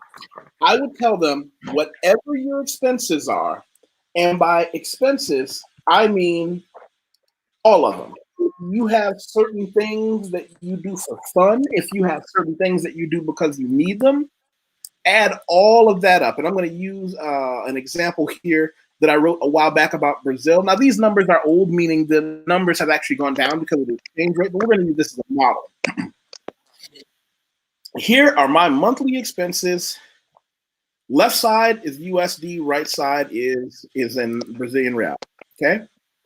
Now, if we look, we can see, boom, my apartment. Let's say 30 square meters, 360 US a month, maid that comes in twice a month, cell phone, fresh fruit and vegetables, meat, gas bill, electricity, internet, Wi-Fi, gym fees, transportation, meaning my bus card, laundry, movies, snacks, which is different because when I go out with my buddies and snack, let's just say that this is the number. That's the magic number, okay? 900 a month. Let's say I'm at 900 a month. The way that I calculate it is this. If my monthly base is 900 a month, let's see, where are we going to go here? I feel like I'm back in my office with my clients again. Yeah. If my base is 900 a month, I multiply that by 6. That's what you need to have, what I would need to have banked up to feel like I'm okay. 6 months of all my expenses, not just my fun expenses, not just what I need, but I should be able to go 6 months without ever skipping a beat. So what does that do? You lose your job, you quit your job. That might give you a month or two to just sit back and get your head together. Read those books you've been planning on, right? But here's how you get to that number, which is more important than the number itself. 20%. 20% of everything you earn, side hustles, main job, tricking on the side, I don't care what it is. 20% until you get to that 6 month mark. And that's 20% if you don't have children. If you do have children, I'll allow you to only save 10%. Right. Is it fun? No, not in the beginning. But I tell you what, it's easier if you do it younger because there will come a day when you need it. You know, then you got overachievers like, look at that. I was just looking at that quote. Yep, absolutely. Yep. That's impressive. That's very overachieving. good. But once you've done that, once you have that 6 months saved, you don't stop saving. Now that's when you can say this next 20% from next month's salary or next week's salary, next week's paycheck, maybe I'll start looking into what cryptocurrency is. Maybe I'll start looking into what bonds and mutual funds are. Maybe I'll take some of those, as Brother Brian says, those YouTube university classes on what is a bond? What is a stock? That's how you become successful later. It doesn't happen all at once. I would recommend a book for some people. It's called The Automatic Millionaire. And basically, and what's helped me, man. Uh-oh, did your audio go out? Craig, I can't hear you. Check your connection. We good now? Yep, Yeah. I hear you. Okay, yeah. So if you didn't hear, I would recommend a book called The Automatic Millionaire. And it basically is a really simple and foolproof way for people that want to begin to start saving money and building assets. And it's just, you know, the 101. Yeah, there you go, right there. It just teaches you to do everything automatically. In the digital age, you know, you can basically contact your financial institution, set the amount of money that you want to save, and then have it taken automatically out of your paycheck or out of your money source. And most of us won't even miss it. And so, you know, if you do that for years and years at a time, before you know it, you'll look into one of your accounts and you'll be like, wow, I really saved a lot. And you didn't have to think about it because it's automatic. And so I would definitely recommend that book for people. The one thing about all this, though, like even with Yusef, your post that you put up, bro, and even what Craig is talking about, this takes a level of discipline for people to do it. Absolutely. Absolutely. Not just effort, but like you have to be disciplined about it and just do it. And then you also have to be more disciplined. Like, let's say you do find a relationship. Let's say you do have a family. You do start to grow. You still got to be disciplined enough to like keep doing it and not like life take it away from you. Right. Right. Coach Joey, what's going on, brothers and sisters? No camera from you. I want to see your face, man. Man, I'm doing a little tennis stuff right now, and working on some things. But listen, great conversation, enjoying the show. Me, because of what I do for a living, I always got to have money put aside because of crazy things that can happen. I'm in the sports coaching business, so anything can happen. You know, a player can get hurt. I'm a pro tennis coach, for those of you who don't know. But players can get hurt. Now the tour is gone. Now they just did it again until no more tennis until June. But I always put a year aside. I've always done that. Whenever I get a new job, the first thing I do is I always stack that money as much as possible.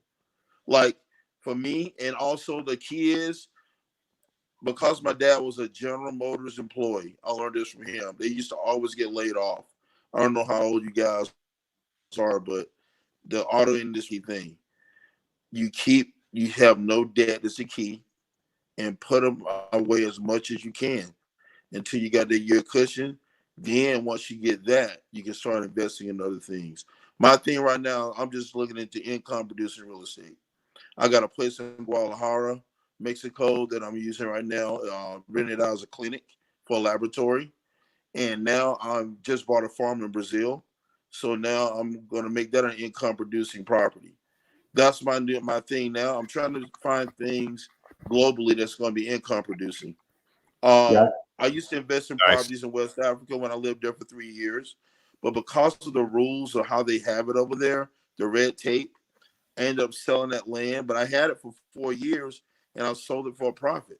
So, I mean, that's what I look for, simple stuff like that. Something that's going to be recession proof. I was just talking to my buddies about it today. Looking at the stock market, I lost 381,000 in one day. And for me, I'm working my butt off, traveling the world, and doing this stuff on the tennis court. And that really opened my eyes. Just on a blip, it's over. And a lot of that money never came back. True. So after that, I start looking like, okay, what's gonna always be here? I look at what these wealthy people do that I work for. They always have different type of businesses where money is coming in. Even if they might be a doctor or a lawyer or an investment banker, they always got something like a winery or even horses or something that's going to bring them cash in. So on my scale of where I'm doing, I'm trying to follow those same examples. I want something that's always going to be recession proof. And because of the way the world is and technology, man, the whole world's open for business, man. If you got a country that wants to welcome you to, like Brazil is just great. I mean, they gave me a 10-year visa out the bat. I got my CPF. I was able to buy land, no problems. And now I'm doing business there. It's just it's a win-win. You got to look at the way our parents did things is totally different than what we're doing now. The world has changed. The completely agree. One company and getting what do you call those? The pension is over. I wish I could do what my dad did. That gold watch mentality, let that go. That 30 years in one place. Yeah, it's gone, bro. I have hell trying to get people to get that concept. Yeah, man. My mother did it, and God bless her soul. She was a nurse. She for years and retired, and 3 years later she's gone. Oh, wow. My dad, he made other investments along with his General Motors pension, which was always being threatened over the years. I don't know if you guys keep up with the auto industry. Always been threatened to be taken away. He made real estate investments that paid off, and now that money pays him a lot of money along with his pension. but we don't have that luxury. I don't know no one really in my generation. I'm 52, right? Who has that? No one, because nothing's safe anymore. They take it away. You know, one of my friends was working for Coke Industries, right, for Georgia Pacific. They got bought out. The first thing they did was buy out the pension. That's it. There's no pension.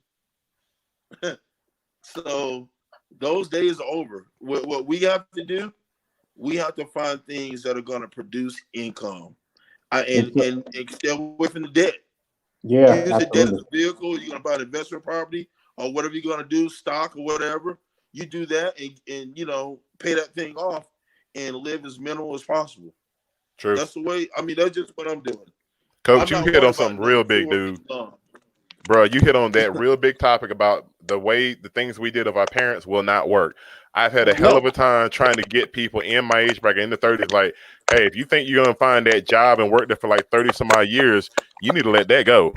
Man, your company might not even last. I was talking with a couple of millennials, and they already have one job in search of the next job because they don't. Yeah, the young generation, they got it. They're so. Oh God, Absolutely. yeah. I have younger generation family members. They're like, oh, you stayed at a place for 30 years? I can't do that. I'm glad you see that. I'm so glad you see that because it's not gonna work. That old mentality, it just can't happen. And I give a shout out to Jason Black. It's been a few years though, but he had a very good broadcast where he was like, you cannot think you're going to be able to work this job for 20, 30 years and keep your head down. It's just not going to work anymore. Nope. I have many friends who thought IBM was the way to go. They get rid of them after 15, 16 years. And they just eliminate the job. They don't want to be paid a retirement. Absolutely. So, I mean, I've seen it over and over and over again. I don't care what field you're in. Say, even with doctors. There's almost staying at the same hospital for all these years because all the way the healthcare thing is, those systems come and go. They just get rid of you. Yeah, when you become a redundancy, you're out of there. We are replaceable. Yes. But I tell you, man, like I told you before, I deal with a lot of wealthy individuals. I just watch what they do. And they have things outside the stocks, things outside of the normal investments. Like you would not even believe. I know one guy, he has a bee farm that produces all this honey, and another guy with blueberries. And these guys are stockbrokers and, you know, big time investment people. And it's just so many different things they do with their money to have cash and income producing properties coming in. And I believe you. And I believe you because that's just raw land being used, very simply. Yeah. So, I mean, you know, maybe just time for us to go back to the simple times. Own the land. You got the land, you get the power. Well, you know, they're not making any more of it. So, yeah, it makes perfect sense. The earth is not making any more land. Not to my knowledge. I mean, if volcano explodes, you might see a little bit, but. We're farmers, man. You know, think about Oklahoma, right? You remember Oklahoma about the black, they had the successful township. Black Wall Street, from Tulsa. Yeah, Black Wall Street, right? These people were rich farmers. A lot of them were, along with, you know, some of them having the oil that was discovered on the land. People think that Madam C.J. Walker was the first millionaire, but she wasn't. It was that, I forgot the lady's name, but she was from Oklahoma. They found oil on her land. She was the first one. And I don't know, man. It just seems to me we just need to go back to the basics. You know, you own the land, you make money off it, farming, or I don't know, if you got a commercial building, something, a business on it paying you rent, you're making money. That's just my take on it. I got no complaints with it whatsoever. Real talk. Completely agree. We're in unprecedented territory right now. Can we all agree to go back? Wow, who's clicking like that? I don't know. Yeah, I've been trying to figure it out. I thought it was me. That's why I keep muting myself, but I don't think so. I'm using a microphone. Not the MP. It's not me. Not me.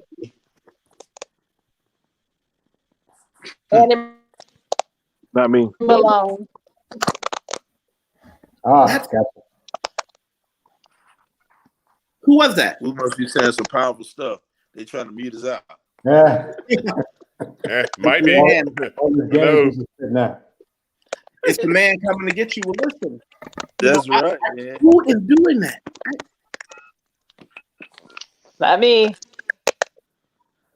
Not me. All right, everyone mute up right quick. Uh-oh. Was that Brian? Hold on. No, that's Joey. It's mine? Yep, Joey, I think it's you. Because I don't hear any clicking at all now. No clicking. Yeah. Yeah. How about now? I don't hear So it far, now. so good. It's good so far. Yeah. Well, whatever It you was were popping. doing before, stop. Don't do that again. How about mute until you're ready to talk? Let's do that. Let's do it that way. Can you mute me? Do I need to do it on this side of me? You just did it. Yeah, you did it. You fixed it. Just do it on your side. Whenever. But yeah, so it's reasonable for us to say this stimulus package is going to be like putting a Band-Aid on a gunshot wound, and the way capitalism works, it's only going to help people who are already doing well in the first place. Because if you weren't, that $1,500 is just going to vanish. Yeah. You know. Hey, Atticus, he out here dropping the dime. So I guess we're talking about I see y'all. So pretty much I'm out here. I'm at one of my properties right now. It's pretty beautiful. And we usually come out here and look at the stuff, you know. For me, the minimum amount I spend a month is $6,000. That's just $1,000 to me. That's something that my kids spend on PlayStation stuff. Like, but I'm not even at the top of a hill anymore. I'm not at the top. Understand this: everybody's gonna get chopped down a peg. With a middle class man in the U.S., he goes to another country like Brazil or something like that. You're gonna live a pretty comfortable lifestyle. Yusef, you talked about that. We're switching up with going to a different school outside of the states. You can afford that tuition. Like these are stuff. As far as getting into buying land, that's possible. But as far as the farming, that's going to be an uphill battle now, because now we're locking in. There's locking in stuff. It's like now it's kind of like the rapture. Like it's a little bit too late to start doing your Hail Marys and sins and I want to repent, because it's like, shoot, you got to know somebody that want to let you in. And hey, go away. So we're in this market now where that's why a lot of people we're trying to get, the federal government's trying to get corporations that are across the seas to come back to the U.S. and they're going to offer them deals. We know about this. We talked about the real IDs. For those of us who are talking about traveling in and out, and we spoke about that earlier, you're going to start the way of how you commute. What is your purpose of leaving, and what are you doing? What you're doing. It's kind of more so they're going to be more stringent or more strict on it, because now, again, you said you made a good synopsis when you said patching a bullet wound. A lot of people that didn't save, that didn't have the discipline, it's going to be harder now, because this stimulus package is no more than it's a caste system of, if you make a certain amount in your household, this is how much we'll give you. This is how much we'll allot you. But then you also got to understand, 80% of our medication comes from China. China's going to switch up on how they play with the rest of the world. I don't know why we think that. Understand, everybody at some point, you need medication. You need something of the healthcare brand. And guess what? They don't want to play anymore with people. Not after this hit. Their stocks have taken a great hit. So, I mean, being honest, healthcare is going to go up. How many people can afford medication or treatment straight right out? Without your healthcare, your medication or your treatment, that might be $200, $400. Oh, wait, that $1,000 gets eat up really quickly. And that's not even talking about, if you haven't been paying attention to the sales, the wholesales, stuff like toilet paper is up to $13. Bleach and the other stuff is almost $20. Back then, you could fill up a grocery cart with probably you could fill up a grocery cart with $20 back when I was a kid. That don't do nothing. That's like buying some ho-ho cakes and probably a juice. So things are definitely going to be changing in the sales market. We've already know that we've been making cuts off of the moldy bread for these kind of things. So I understand with some people, if you're out and you're doing something differently, that's good. If you have more than one stream, I told some people, if you work a minimum wage, by now you should probably already been working 2 or 3 minimum wage jobs. You might want to work a security job, and you might want to work flipping burgers job or whatever else you can do. If you don't have a certification that's not a necessity, then you kind of might want to start trying to get yourself into school. But let's be prepared. Most certification jobs are hands-on. Absolutely. And if you already don't got it, then I'm just being for real. Like, I don't care for the dude that can keep a circuit rate. But if you've been looking at how the internet's been going, I think it's in Europe, you only allowed a certain amount of space or gig on Twitter and on certain social media sites. So that's for social media people who live off of social media branding. That means you ain't gonna have that much width. So that means you have to reinvent yourself. And a lot of people don't know how to do that. A self-made person, such as the sister that's in South Africa, she's already knows how to rebrand herself. Yusef already understands the market. Different people who are in and out and have to do brand, you gotta know how to reinvent yourself. It's nothing for me to go do some drywall, to go in and go do some piping, to go ahead and dig in a ditch. I don't have no problem doing that. That's how I stake my claim. So do you think now, I'm sorry, you understand, land is going to get harder because now you got to find the people that want to take the land and actually run the land, especially when it comes to the contracting right now. So building a family is going to be harder. Talking over it with my friend, and she's a nurse. They're more stringent about who they have in and out of the hospital now. So for a mother, they're going to most likely be doing up and down checks. Oh, you got coronavirus? We might be able to try to mitigate and fix your child, but we don't know what we can do for you.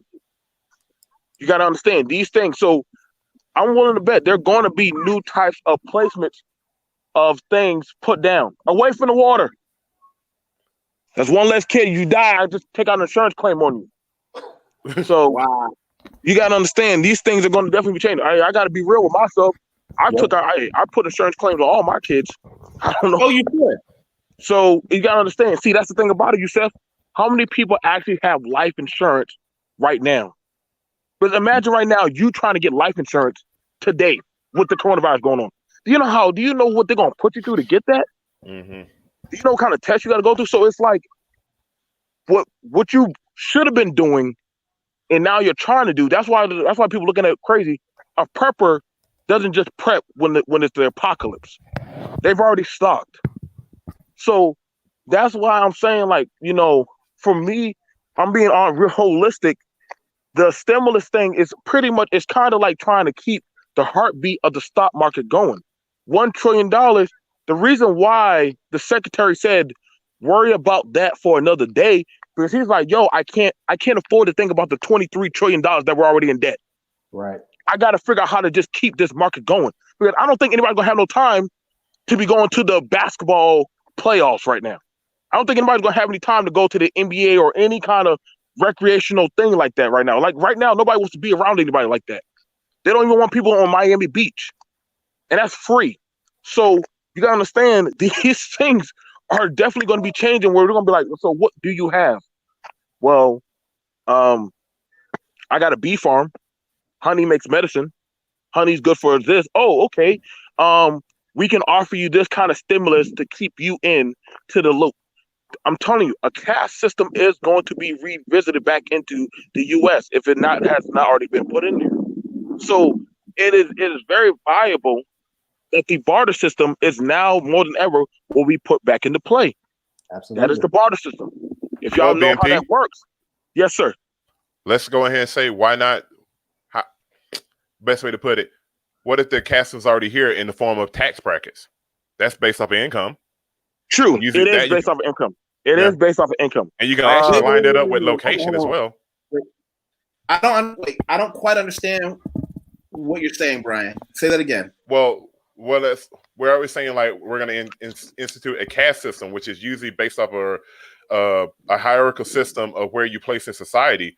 Well, if we look at tax brackets, people having lower incomes are considered to be lower in society, with people in a higher tax bracket being higher in society and actually get benefits at a higher tax bracket, where they find themselves getting more benefits from tax breaks and whatnot. So to some degree, could we safely say that we may already have some form of a caste system just modified for the current time? Built on socioeconomic status? Well, here's the thing about it, and I'm going to say this. Nobody gives a damn when they see the poor die. Nobody gives a damn when the poor dies. Because the poor don't hire. I never seen a poor man hire a whole damn team, but I've seen the rich hire. Facts. So when you have it, when the NBA has to close a stadium, you literally just took 800 people out of the job. Right. So right there, the holy shit. If that city main income is that stadium staying open, that's like something like, oh snap, we might need to actually look at that. When you have it where the hospital says, guess what? You ladies, stop having damn babies. Like, guess what? Like, we can't afford the medical, like this insulin, this painkillers, we can't afford to give it to you. Go find a midwife. You're going to start taking stuff serious now. It's kind of one of those systems where I'm like, yo, I even told my brother and his wife, they got married. Oh, don't have a kid now. Stop it. You had your chance 4 years ago. You missed out. Like, no. Things are going to go up in cost. Seeing one of those, that's cost. That right there, just raising one is $1 million. That's $1 million efficiently. And that's something a lot of people don't have. Why do you think kids, one of the biggest issues that we got going on in the state is the schools are the ones that feed the kids, but the schools are shut down. So guess what? I didn't even think about that. So guess what? People are going to get hungry. People are going to get a little bit more desperate. So we understand it's not the coronavirus that's going to beat us. It's literally the goddamn economy that's going to beat us. You know, one thing everybody doesn't want to talk about right now? In 2 months, guess what hit the U.S.? Hurricane season, tornado season. Guess that's usually when you get in preparation for that. If you can't survive the virus, then you ain't gonna survive those seasons. So it's literally one plague after another plague after another plague. It's just gonna keep on hitting you, and that doesn't mean for the wintertime. So it's like, yo, now's not really a good time when everybody's saying, "Oh, the coronavirus ain't that bad." It's not the virus. It's not the bullet that initially kills you. It's the shock from the bullet. It's the infection from the bullet that kills you. So if you're out of the U.S., you might be okay outside of the U.S. Because you gotta understand, this is when the first world government crumbles, that hits the whole world. But when a second world or third world, a farmer that never dependent, who's been out of the loop for a while, he's like, not really, because I kind of live on my own. So what happens to y'all, it's kind of like not really a big deal to me. It's just a Wednesday. So we got to be realistic. We have been more so morphined onto a lot of these stuff. That's why a lot of people don't know how to deal with isolation. Yusef is fine working by himself. A lot of us are fine working by ourselves. Why? Because we do not depend on certain systems. We're kind of entities of our own nature. That's self-sufficient. Right. Yeah, self-sufficient. A lot of people, I would honestly want to say, a good 96% of the world isn't self-sufficient anymore. They're not. And when you're not self-sufficient and your system crumbles, having to relearn how to make the goddamn wheel, that's hard. How many people I don't know that many people that can doggone restitch clothing. I don't know that many people that doggone know how to do certain easy practices. Well, it would be said to be easy because that back then, I even made this clause to a MAGA person. I said, for me as a black person, getting restarted is nothing new. You done blown up and burned down so many of my damn cities. I mean, shit, this is what is this to me? What is Corona? And it's just another reset. I've been reset 5 times in this goddamn country. Oh, but it's all of us. See, no, it's you. Because now this affects you. See, when it affects the king, it's a big deal. But when it affects the impoverished, it's not that. It's an even crazier thing. Nobody gave a shit about the Black Plague when the Black Plague was going on. When all Ebola was in Africa, people were laughing. All of a sudden now China's stock market goes to shit. Now all of a sudden, hey, everybody got to panic, freak out. That's right. Sorry, not me, not BMT. But I'm like, nope. I welcome the reset. I welcome the warlords. I welcome the betrothing. It is what it is. It's nothing new. Everybody has their 200-year mark. It's just that time for us now.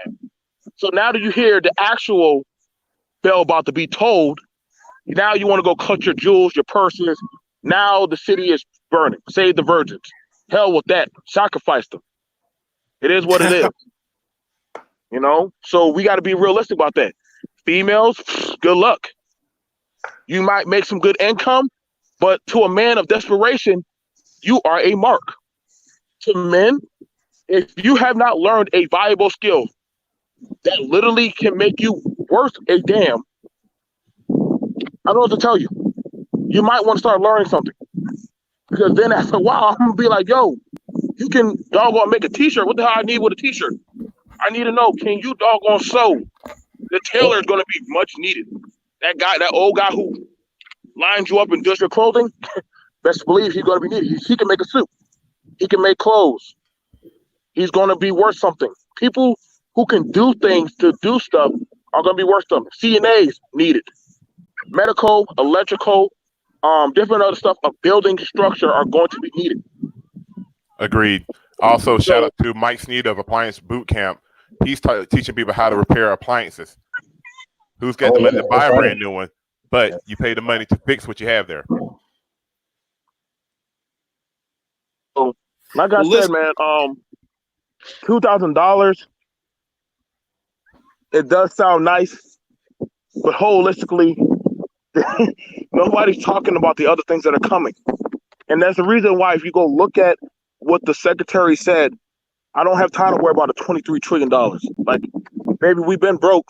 We just enjoying the goddamn sunset. So $2,000, that ain't. I mean, after that, don't look for tax season. Don't look for anything for a while after this. So let's just enjoy the apocalypse.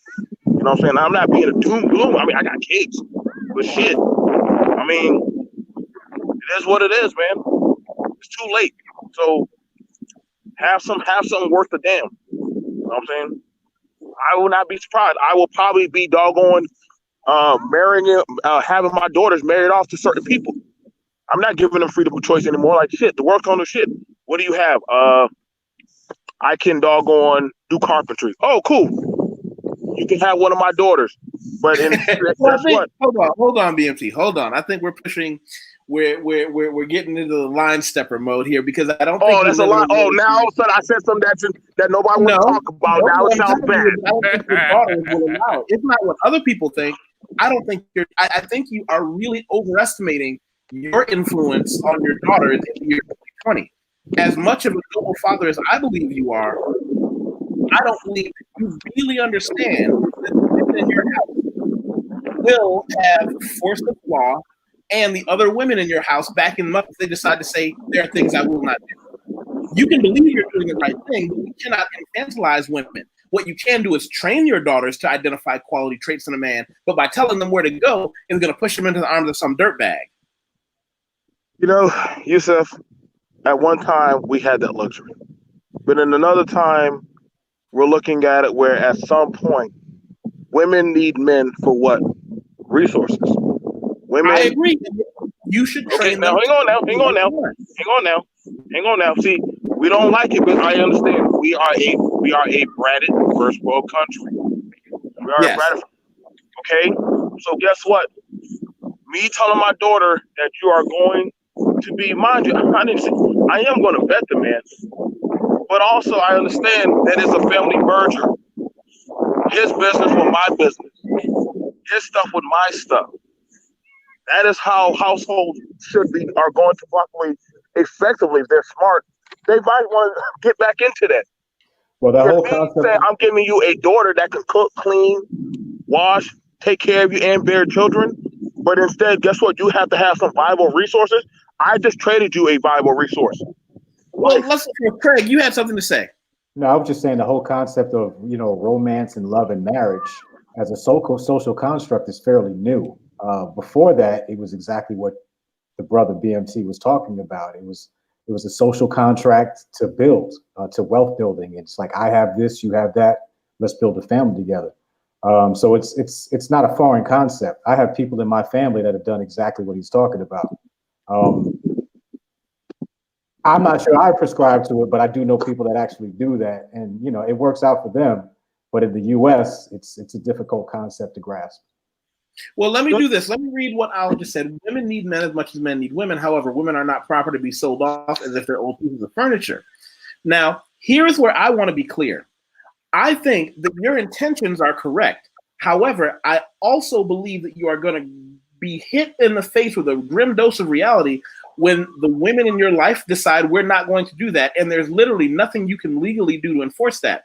Being the role model is excellent, but if you believe in 2020 or beyond, when you tell your daughter that you won't marry this man, you're setting yourself up in trouble that you have all that compassion, because I didn't believe you.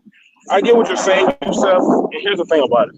When it comes to these types of things, and we've already been talking about it, because we already know it's going to take about 10 years to try to bounce back the economy in certain stances. Okay? We've been taking hit after hit after hit. So I know as much people want to think, well, since Trump came in, we're back on track. No, we're not. We're still trying to get back. And I'm being realistic. You know what I'm saying? So do I want to have to do that with my daughter? Yeah, I want them to be happy. I want them to be happy, girl. But I also understand that, guess what? It's going to be a harder system. It's going to be a harder system. Granted, you can go out, you can go off on your own, but here's the thing. The punishment is not so much the law. It's me. It's me. Because understand this. I offer you a chance. You can go to school. He's going to take care of you. He's going to understand the laws of my culture. And you'll be joining his culture also. There'll be two cultures merging. Mind you. Here's the question for you. Here's the question. Let's role play this out. Go ahead, let's role play. I know a guy who I think is going to make an excellent husband for you, an excellent son-in-law for me. The no criminal record, the being a positive person in his community, and your daughter says no. Your answer. Well, you have about 2 days left in my household and depart from me. Good luck. I totally understand. That's a fair answer. Your house, your rules. However, will you then turn around and say it's worth it to lose a daughter because she wanted to marry someone that she chose as opposed to the man that I chose? Are you willing to cast your daughter out of your home for choosing a different man who, if you've done a great job as a father, and I think you have, he's another man. Maybe he's taller. Maybe he's shorter. Maybe he has more muscles. Maybe he drives a more conservative car. Maybe he drives a less conservative car. Any one of those things that women may put into their head and say, hey, this is the reason I'm going to pick that guy. You're willing to lose your daughter because she didn't take the man that you won't have to wake up to every day, but she would. In the world of men, we don't have time for potential anymore. It's either the is and the ain't going to ever happen. Now, she can go out there and fish for her own fish. That's fine. Or I can set her up with a fisherman and they can run the fisherman business. Now, I understand that some of them say, well, my rights, my rules, all this other stuff. Let's just be honest. Women just got rights just not too long ago. Black people. And right now, we're hinging on a world where right now, once things start going to shit, Guess one thing that we had a lot of women that were talking about. What about the women and children? Are y'all going to protect us? Hold up. Wait a second. Now coronavirus is starting to come into play. Now all of a sudden y'all want to know about protection? Baby. That means guess what? You going back to the warlord system. You going back to. You got to understand. I mean, y'all could do this y'all club if we want, but if I'm telling you, hey, happiness is not going to be a luxury everybody can afford. Can you read that? Ain't no luxury for me. I gotta take care of your black ass for goddamn 18 to 20 years. Okay, but if BMT, I find you a man that will court you, and do right by you and raise you, help you raise your children, all you gotta do is stay in line and y'all work together. Guess what? Suck it up. Suck up them tears and fake it till you make it, baby. But here's the problem. Well, first, can you read what Amika said? Can you read that on the screen? He is not allowing his daughter to show that they have absorbed what he is reaching. My mom tried that, and now I have 3 kids by a man I cannot stand because I rebel. Well, this is going to be an interesting talk after this show that I'm going to be doing about the system. Because let's be honest. When we look at the Indians are running a lot of the tech and a lot of industries right now. They are. I mean, we can't lie. What is one thing that Indian families do? The discussion. No, hang on. I'm showing you. I know where you're going with it. When you set up power to be maintained with power, guess what? You're only just making more power. And right now, with this coronavirus happening, you need as much power and allies as you got. Either that or be under somebody else's system. I don't want this little one right here that I'm raising and I'm cultivating to have to say, yo, Dad, I need help. But let's be for real. A lot of millennials, sometimes they have to bounce back to their parents' home. Yes. Right now, this coronavirus is not really giving a lot of people those kind of options. My most valuable thing I can do for her is find a young man that's doing what he needs to be doing. We raise them up together and say, hey, guess what? Come when you're 22 years old, 23, guess what? Y'all too will be jumping that damn broom. He's going to be finishing up school. He has to finish all his school. See, when you make people do certain stuff, which technically we're already having a young man, we're already rearing and raising him up to do stuff. She doesn't know that right now I'm training and rearing her up for something, but she understands that she has a purpose. She understands that. You understand that, right? So you understand you have a purpose for the household, right? Thank you. She understands that. That they understand that sooner or later, she knows that, guess what? Daddy has already chosen 3 suitors that one of them, if they finish their programs, guess what? They can have her hand. So let me do this because we just got a new face on the show. Welcome back, Ashley. Ashley is a well-respected and lettered lawyer attorney. She's come by and she's given us quite a bit of information that we need. If anybody wants to go back and look at Ashley, the attorney rescues us from the tax man, that's when she came by and really made an impact, and I always appreciate having her. So we're going to give her the microphone for a minute. So, I just asked for a link because of all of the, in my opinion, chauvinistic comments that were happening. That's really the only reason why I wanted to join. I'm calmer now, so, but I saw several ladies in the comments say, we don't need you. I don't need you to barter me for anything, actually. I'm sure there are other Southern women in the comments that grew up. I can do everything except create a child on my own. So if we're going into an apocalypse, how necessary is a child for me in this moment? But I can feed myself. I can clothe myself. I can make my own money. So I hope there is someone else in your daughter's ears broadcasting that message, because for you to say you're putting your daughter out if she doesn't marry who you want her to marry, I'm concerned. Again, we always have choices. So that annoyed me. So that's the only reason I want to link what.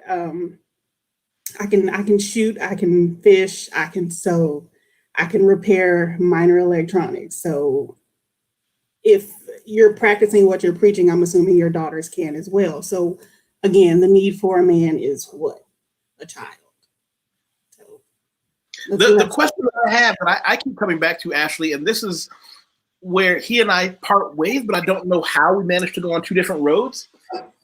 If you're the man that I see him as, the man he's presented himself to me, they have an excellent role model to teach them the right man to pick. Because you talk about Indians ruling the world. The problem is they're in India, we're not. We can talk about how well the Chinese are handling the coronavirus. Well, they're in China, we're not. The unfortunate reality is that if someone, under any circumstance, tells their child that you can't come home because you didn't marry the person I want to marry, the worst thing that can happen is she doesn't marry that guy and she goes right to one of the, and I want to be clear on this. Every man in this room knows a man who's a dirtbag. Just like every woman in this room knows a woman that does dirty shit behind her husband's back. Every man in this room knows that guy who waits for women who got rejected, who got thrown out of their home, and say, I'll take care of you. Telling your child she can't come home or that she's got to leave for any reason other than something that would endanger the house over a man, you would just throw your daughter out over a man. That's a terrifying prospect, because when she leaves that house, she's not coming back, and she's not going to come back as the woman that you raised. You are the example. Let's take it a step further. You put her out and she's not welcome back, and we're in a true apocalypse. Your house is the first one that's being attacked, period. Like, that's just in all of the dystopian novels that we've read. Revenge is usually the second thing on the list after getting substance. So I just, it's blowing my mind. I don't know, it could be I'm just spiteful and that's what I would do, but I can't speak for everybody. I do not speak for all women. Let's say that there, but no. Why you're trying to help him, but no. That's I'm gonna back out, come right back in. Hang on. Okay, go ahead. Well, that took an interesting turn. And dear sister Ashley, thank you for popping in to say hello. It's the awkward part is I understand him desperately wanting his daughters to have the right man. The problem is for him to believe, and I said this while he was here, so I don't mind saying it now, that he could in any way enforce that. This is interesting. Okay, you came back. So what I was saying is, what'd you say, Brian? Brian, give us your thoughts on this. You've been sitting back in the rafters. I've just been absorbing it because I don't have children. I've had younger family members that I've helped to raise them, but I can get where you're coming from. You want your child to pick a comparable mate who's not a lazy sack of crap that you got to carry around and take care of. Like I've gotten on people before. Don't go after someone who's just cute. Maybe make them smart. Maybe make them productive. Especially right now, going through the certain situations, we can see things are kind of rough. And so I think that's the main thing that BMT's getting at. He wants his daughter not just to have this specific person right here, but this person is quality. This guy ain't just hanging around the trash can with his homies. Find a decent one. And I think some of the ladies in the chat, you may have gone off the deep end with a little bit. It's not ownership. That's why I made a statement in the chat early on, like, hey, it's not just like you will do this. Like, no. I think the goal is to find the right person so that you can build and live. Not this person look cute with a nice pair of Stacey Adams on. Me personally, I'm hoping that if I do have children, I don't have any. If I raise them well, they'll have standards to pick the right people. And when I leave this earth, they're going to be all right because I raised them right. Now, I'm going to ask, normally we used to have it where I guess it's supposed to be where the woman would bring the mate back to the home to meet the man, or if there's a man in the home, talk to them. The man starts saying, "Okay, let me see what this guy is about," and all of that good stuff. They're not seeing that much anymore. You know what I'm saying? And we're not. And let's just be honest. So, granted, I guess females are like, "Oh my God, I'm going to go into some type of slavery indoctrination." Well, shit. Well, I don't know what else you would. I mean, nobody's trying to sell you into slavery, but God damn it, I mean, whoa. BMT, let's go back. Your own words. Yep. I'm giving you my daughter for this thing. Let's call a thing what it is. You said those words. I'm giving you my daughter for this thing you can give me. Right. Now we must call a spade to be clear. So what you're saying is trading my daughter for a thing. You said those words. So for you to back that up and say giving me their son. Exactly what it is. When you trade a living human for a thing, can you give me a different definition? So let's look at that. I told you I'm giving my daughter towards this family that does this. Y'all equated, well, what about her happiness? And I'm like, what the hell, happiness? Like, damn, we're talking about happiness and looking at a destituted economy that's literally where we're hearing that, like majority of a good portion of people are struggling to get by. My kids won't have to taste that. Why not allow your daughters what little happiness they can find if it's just with the man that they spend the rest of this dystopian future with? Okay, then cool. Hey, if you want to do that, then cool. Then go ahead and do that. I'm not God. I'm not gonna, hey, if you want to go ahead and do that, peace. Good, best of luck to you. Hey, I'm not stopping you. But understand this. You think you're gonna have the access to my shit? The fuck? No. Go build your own shit. I can see what BMP's looking at. Like, if she goes off and gets a very crappy, bad relationship, he doesn't want to be the bank account supporting their struggle of. That's a fair thing. But what I'm saying is that the premise of I should be able to, or that I can, or it's an option to trade my daughter in the year 2020. That's just not a thing that's going to happen. I mean, come on, the first world country. Come on, the first world country. I'm talking about the United States. Okay, first world country. Right. So, see, that's the thing about it. See, we're talking from utopia. Pretty much. Look where we're at right now. Now, I found this very interesting that the women that are saying this, right? Now, let's look at it where, and I'm not trying to get too far off. Let's look at it where the Nicki Minaj getting with a dude like Kenneth Petty. Now, mind you, she's happy, but she got with a dude that literally he's a pedophile and also a convicted murderer. Wait, whoa. Okay, I think we have just really, like, I'm the master of segues and going off into uncharted territory that may only be slightly related. I feel like we just went way off in the weeds because no, I didn't go off. I didn't go off. I said talking about your woman husband, and you just went to Nicki Minaj married a pedophile. Like, how do you get there from here? Yeah. Oh, okay. Simple.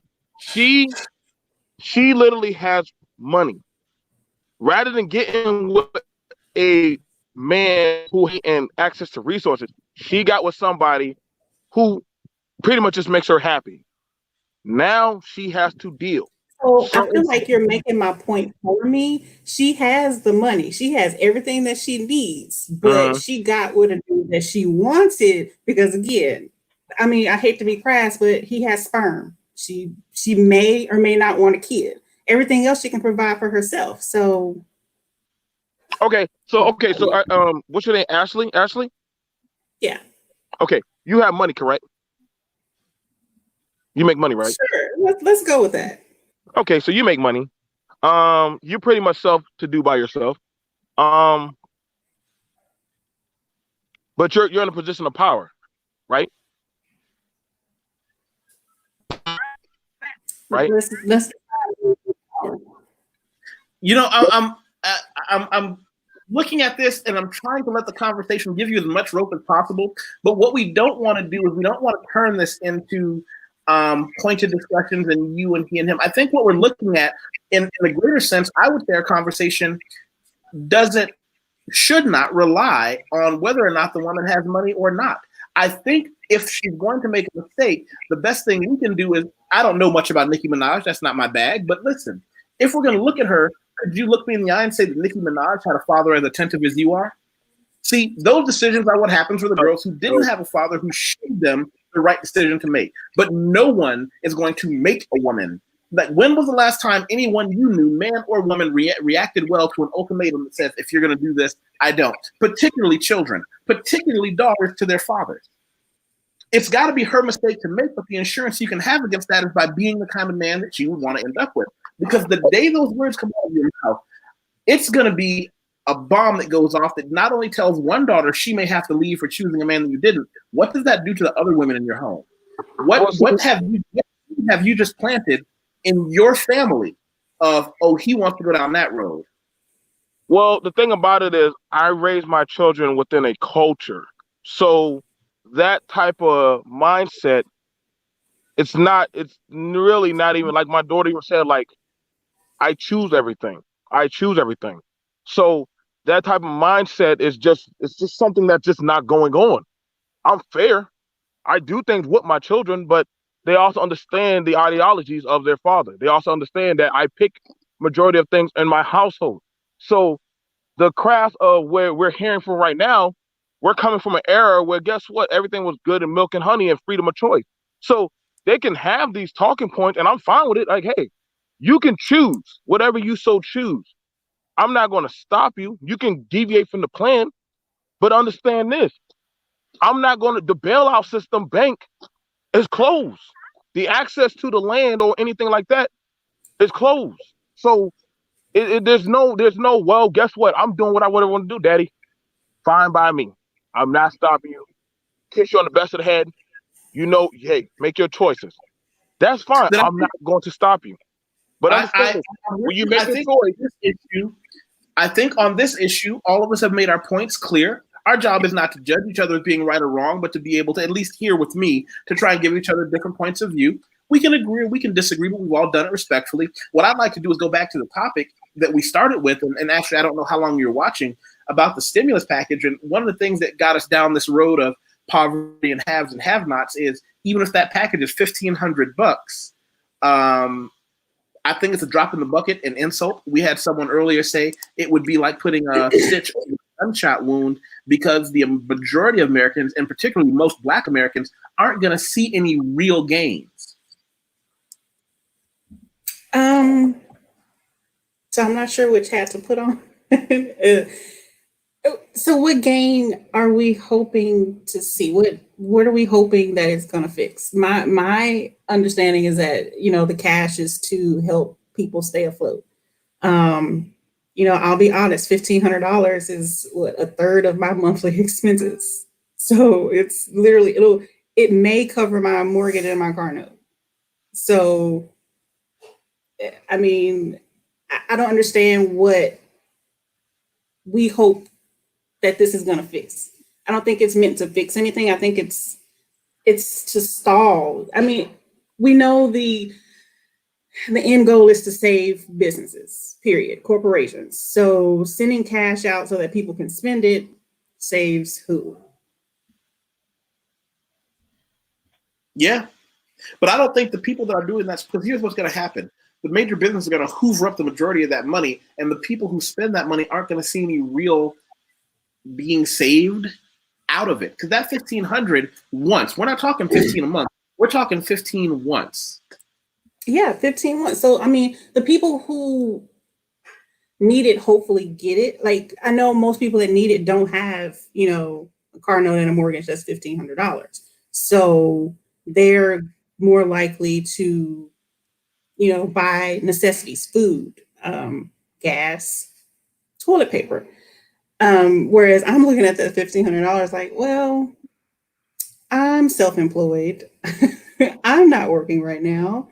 What's this $1,500 going to do? What do I need it to do? Let's go see Bitcoin. Let's go buy some of that. How much can I get? Oh my goodness. Were you listening earlier when that's exactly what I said? The people who are haves will become greater haves, but the people who are have-nots will not. You literally mimicked what I said. I'm going to just take this money and invest it. I mean, that's the reality of it, because I'm sitting here looking at my monthly payment to Sally Mae is $4,200. $1,500 is going to do nothing for me.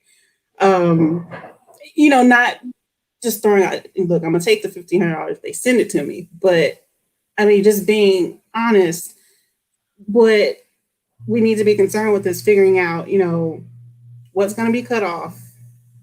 What can I not pay?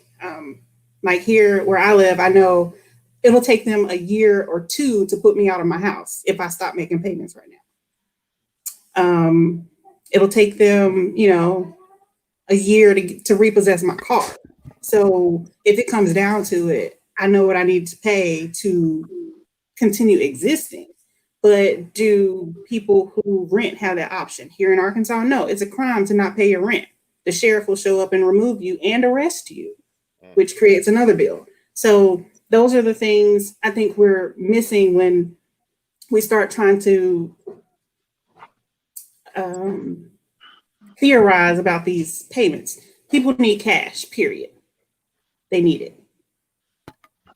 So when we look at this and talking, majority of people who work at Walmart are on some type of subsidized income. It's no secret. That's one of Walmart's biggest cashes, is hiring people on subsidized living. And then knowing that, talking to a lot of people, they're like, "Yo, my food stamps already ran out. Food is starting to go up because now it's a supply and demand.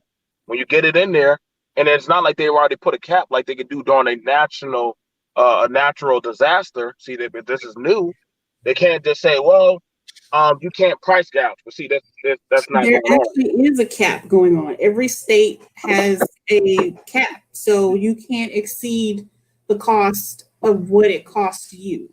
I saw several articles today. I know our bar association sent it out here. Price gouging is illegal in every state, and those statutes are currently in effect. So necessities, you can't price gouge for that. Okay. Walmart is headquartered here. Walmart has sent out, 50 million. They're placing Facebook ads right now. They're hiring, like literally walk up to the store and you're hired. That's what Walmart's doing here. I don't know what they're doing, anywhere else. Kroger is a major grocery chain here. They're doing the same thing. Walk in, you're hired. So, I'm partial to Walmart just because I'm in Arkansas and I know what they do. It's okay. It's okay. No, so one of the things about it that I'm looking at, and I'm trying to tell you, is that mom and pop stores are right now struggling. A lot of other stores are trying to keep the resources in. I get it to say that you're not allowed to, but that would mean somebody would have to enforce those types of laws. Law enforcement already said that, yo, don't call us unless it's something serious. So, and that's literally been put out there. We just dealt with some dudes who tried to rape some females 3 days ago in my same neighborhood.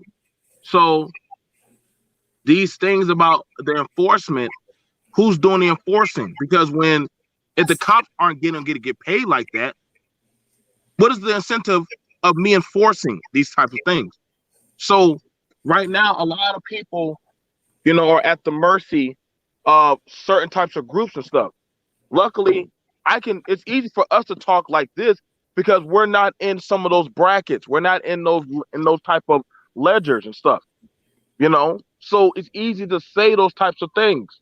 But again, when you're not there and you're in that margin of people, which there's a lot of people that owe debt, that literally are penny pinching to get by, that struggling to pay for medication, guess what? That $1,000 might not be enough, especially if you have children, especially if you're trying to get by, especially what happens to a man if he owes child support? Do you think he's going to get that full $1,000? Nope. What happens to somebody if they owe school debts? Yeah, they can say they're freezing some stuff, but that doesn't take away already what you owe. So let me go back to your first point. Here, the mom and pop shops are closed. Period. They're not open. They're not open. That it's that's terrible, but it's the reality of what's going on. They're closed. So we have Walmart, Dollar General, Kroger. That's what you got. So I'm a small business advocate. That's another one of my businesses. I advise my clients to close. That was just the best thing that they could do instead of incurring more expenses, and people aren't coming there. So, and then your other point, I mean, we're not calling the police here. I mean, I live in the hood, period. We're not calling the police. They're not, they're not the enforcers here. Pretty much what's working here is shaming you, putting it on Facebook. One of the local businesses around here, it's a donut shop owned by a Chinese family. And some of the crazies went by and decided to threaten them. So they were shamed and attacked by the community. So we don't rely on so much law enforcement here in my neighborhood. But you're kind of proving my point. Literally, in this era now, like, if I'm already at the bottom, I could give a damn if you shame me. Shit, I'm a criminal. What is shame to me?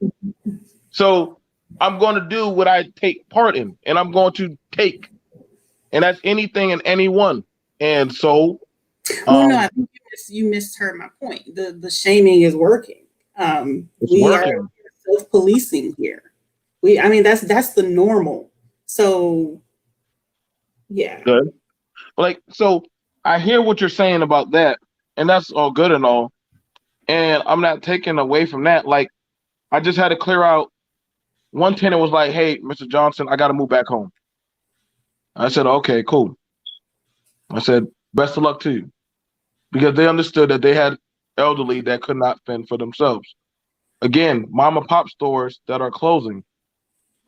Franchises, like saying Dollar General and Walmart are still going, but the smaller man, the man who literally invested majority of his life savings into that donut shop, that sucks for him and whoever he had hired, because now they're like, yo, like, shit, I'm ass up.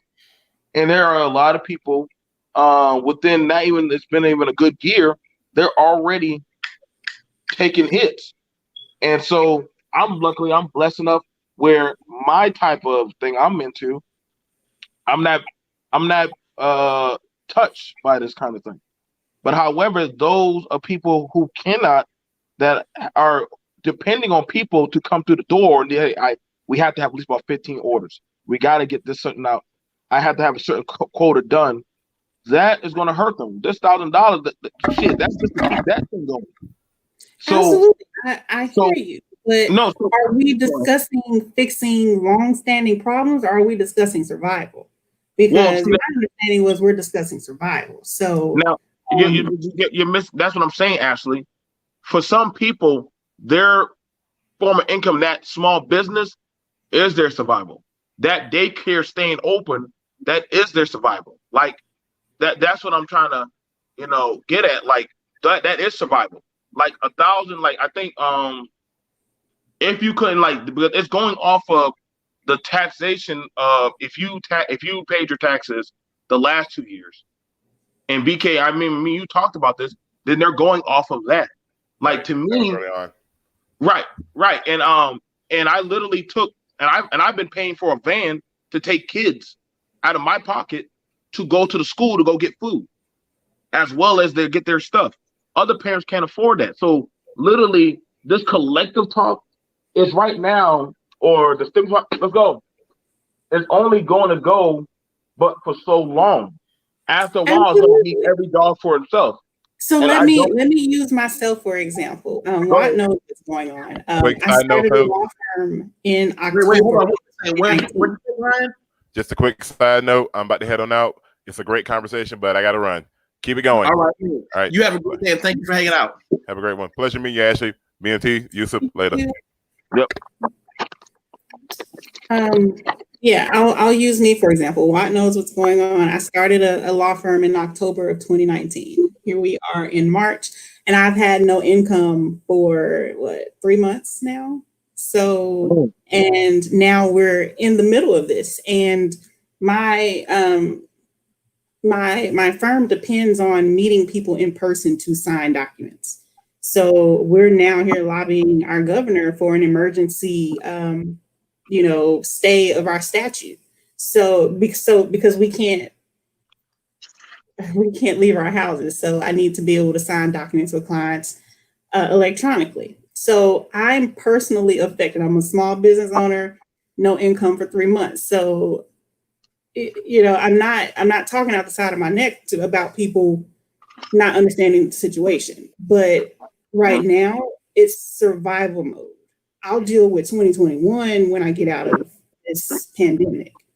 That's not, I'm looking at tomorrow. I'm not looking at, April's coming. No. I need to get to the 23rd of March. So, and I know there's a whole lot more people who are looking at it that way. So this $1,000, $1,500, whatever. And if they're basing it off of the previous 2 years' tax returns, and there's a cap, I'm probably not getting this check. So, well, I always just abandon responsibilities and run away to Brazil and come hang out. Listen, look at you somewhere, be unemployed and poor in a place where your dollar has something like, I don't know, 5 times the. That's the thing. If you're gonna be poor and unemployed, sell everything for whatever you can get. Just hawk it all. Throw your stuff into a bag. I could stay here. I know the laws and know that they can't put me out. Like there'll be a roof over my head. So well, go Ashley, go seek happiness. Go get happiness and go travel. Enjoy the world. Like I said, this thing right here to me, I said happiness is a luxury. That I understand God doesn't give a shit about happiness right now. And so it's easy to say, be happy right now, because right now y'all are trying to tell people, hey, we need y'all to do this, we need y'all to do that. But if the government so far or the state would say, no, I'm not doing that, ma'am, you're like, hold the hell up. No, I need this. So I'm looking at it where happiness is not a fortitude. A lot of stuff is going to start changing. So you're looking at it where a child that has always got what they want is now being told, no, you can't go here. No, you can't do this. And some Americans don't like it because they're used to getting whatever the hell that they want, and they're used to not being told no. But now you're going into a second or third world where guess what? They're saying, don't do that. They're being told, hey, we're used to this. We're used to this. Your choice of healthcare? Nah, son, you don't get that choice of healthcare anymore. Your choice of this? No, you don't. So now your choices are being taken away. And you know how a lot of people are in the U.S. about their choices being taken away. Don't take away somebody's cell phone. So I get what Ashley's saying, and I get what Yusef is saying, but also you're dealing with a group of people that like their choice. They say, give me liberty or give me death. I want the freedom to choose my own pursuit of happiness. But when you're told what you can't do, that's when you're gonna have an issue. And let's be for real. That's where we're at now, where guess what? Mama can't afford this. Daddy can't afford that. You got to just we're going to eat beans and rice for a whole month straight. So, well, Ashley, listen, you can get your hair down, but later on down the month, you might have to go back to tying your hair back up and roughing it out. You might have to. I don't even know what that last statement means. In other words, no. Like we told the girls, we told the females, you might have to stop spending less on getting your hair done and take that money and invest it in your home. And one female, she said, yo, I just saved $300. So let's not say female. How about a young lady, young woman? Oh, you want to say woman? You want to say woman? Sorry, a young madam, a young lady, a young lady. Thank you. I told men stop buying expensive clothing. Get some clothes that just fit you pretty well. Yusef doesn't care about buying fancy clothing. He just buys clothes that just feel good. So again, my question, I just want to stay focused. Are we talking survival or are we talking long-term things that we really can't fix right now?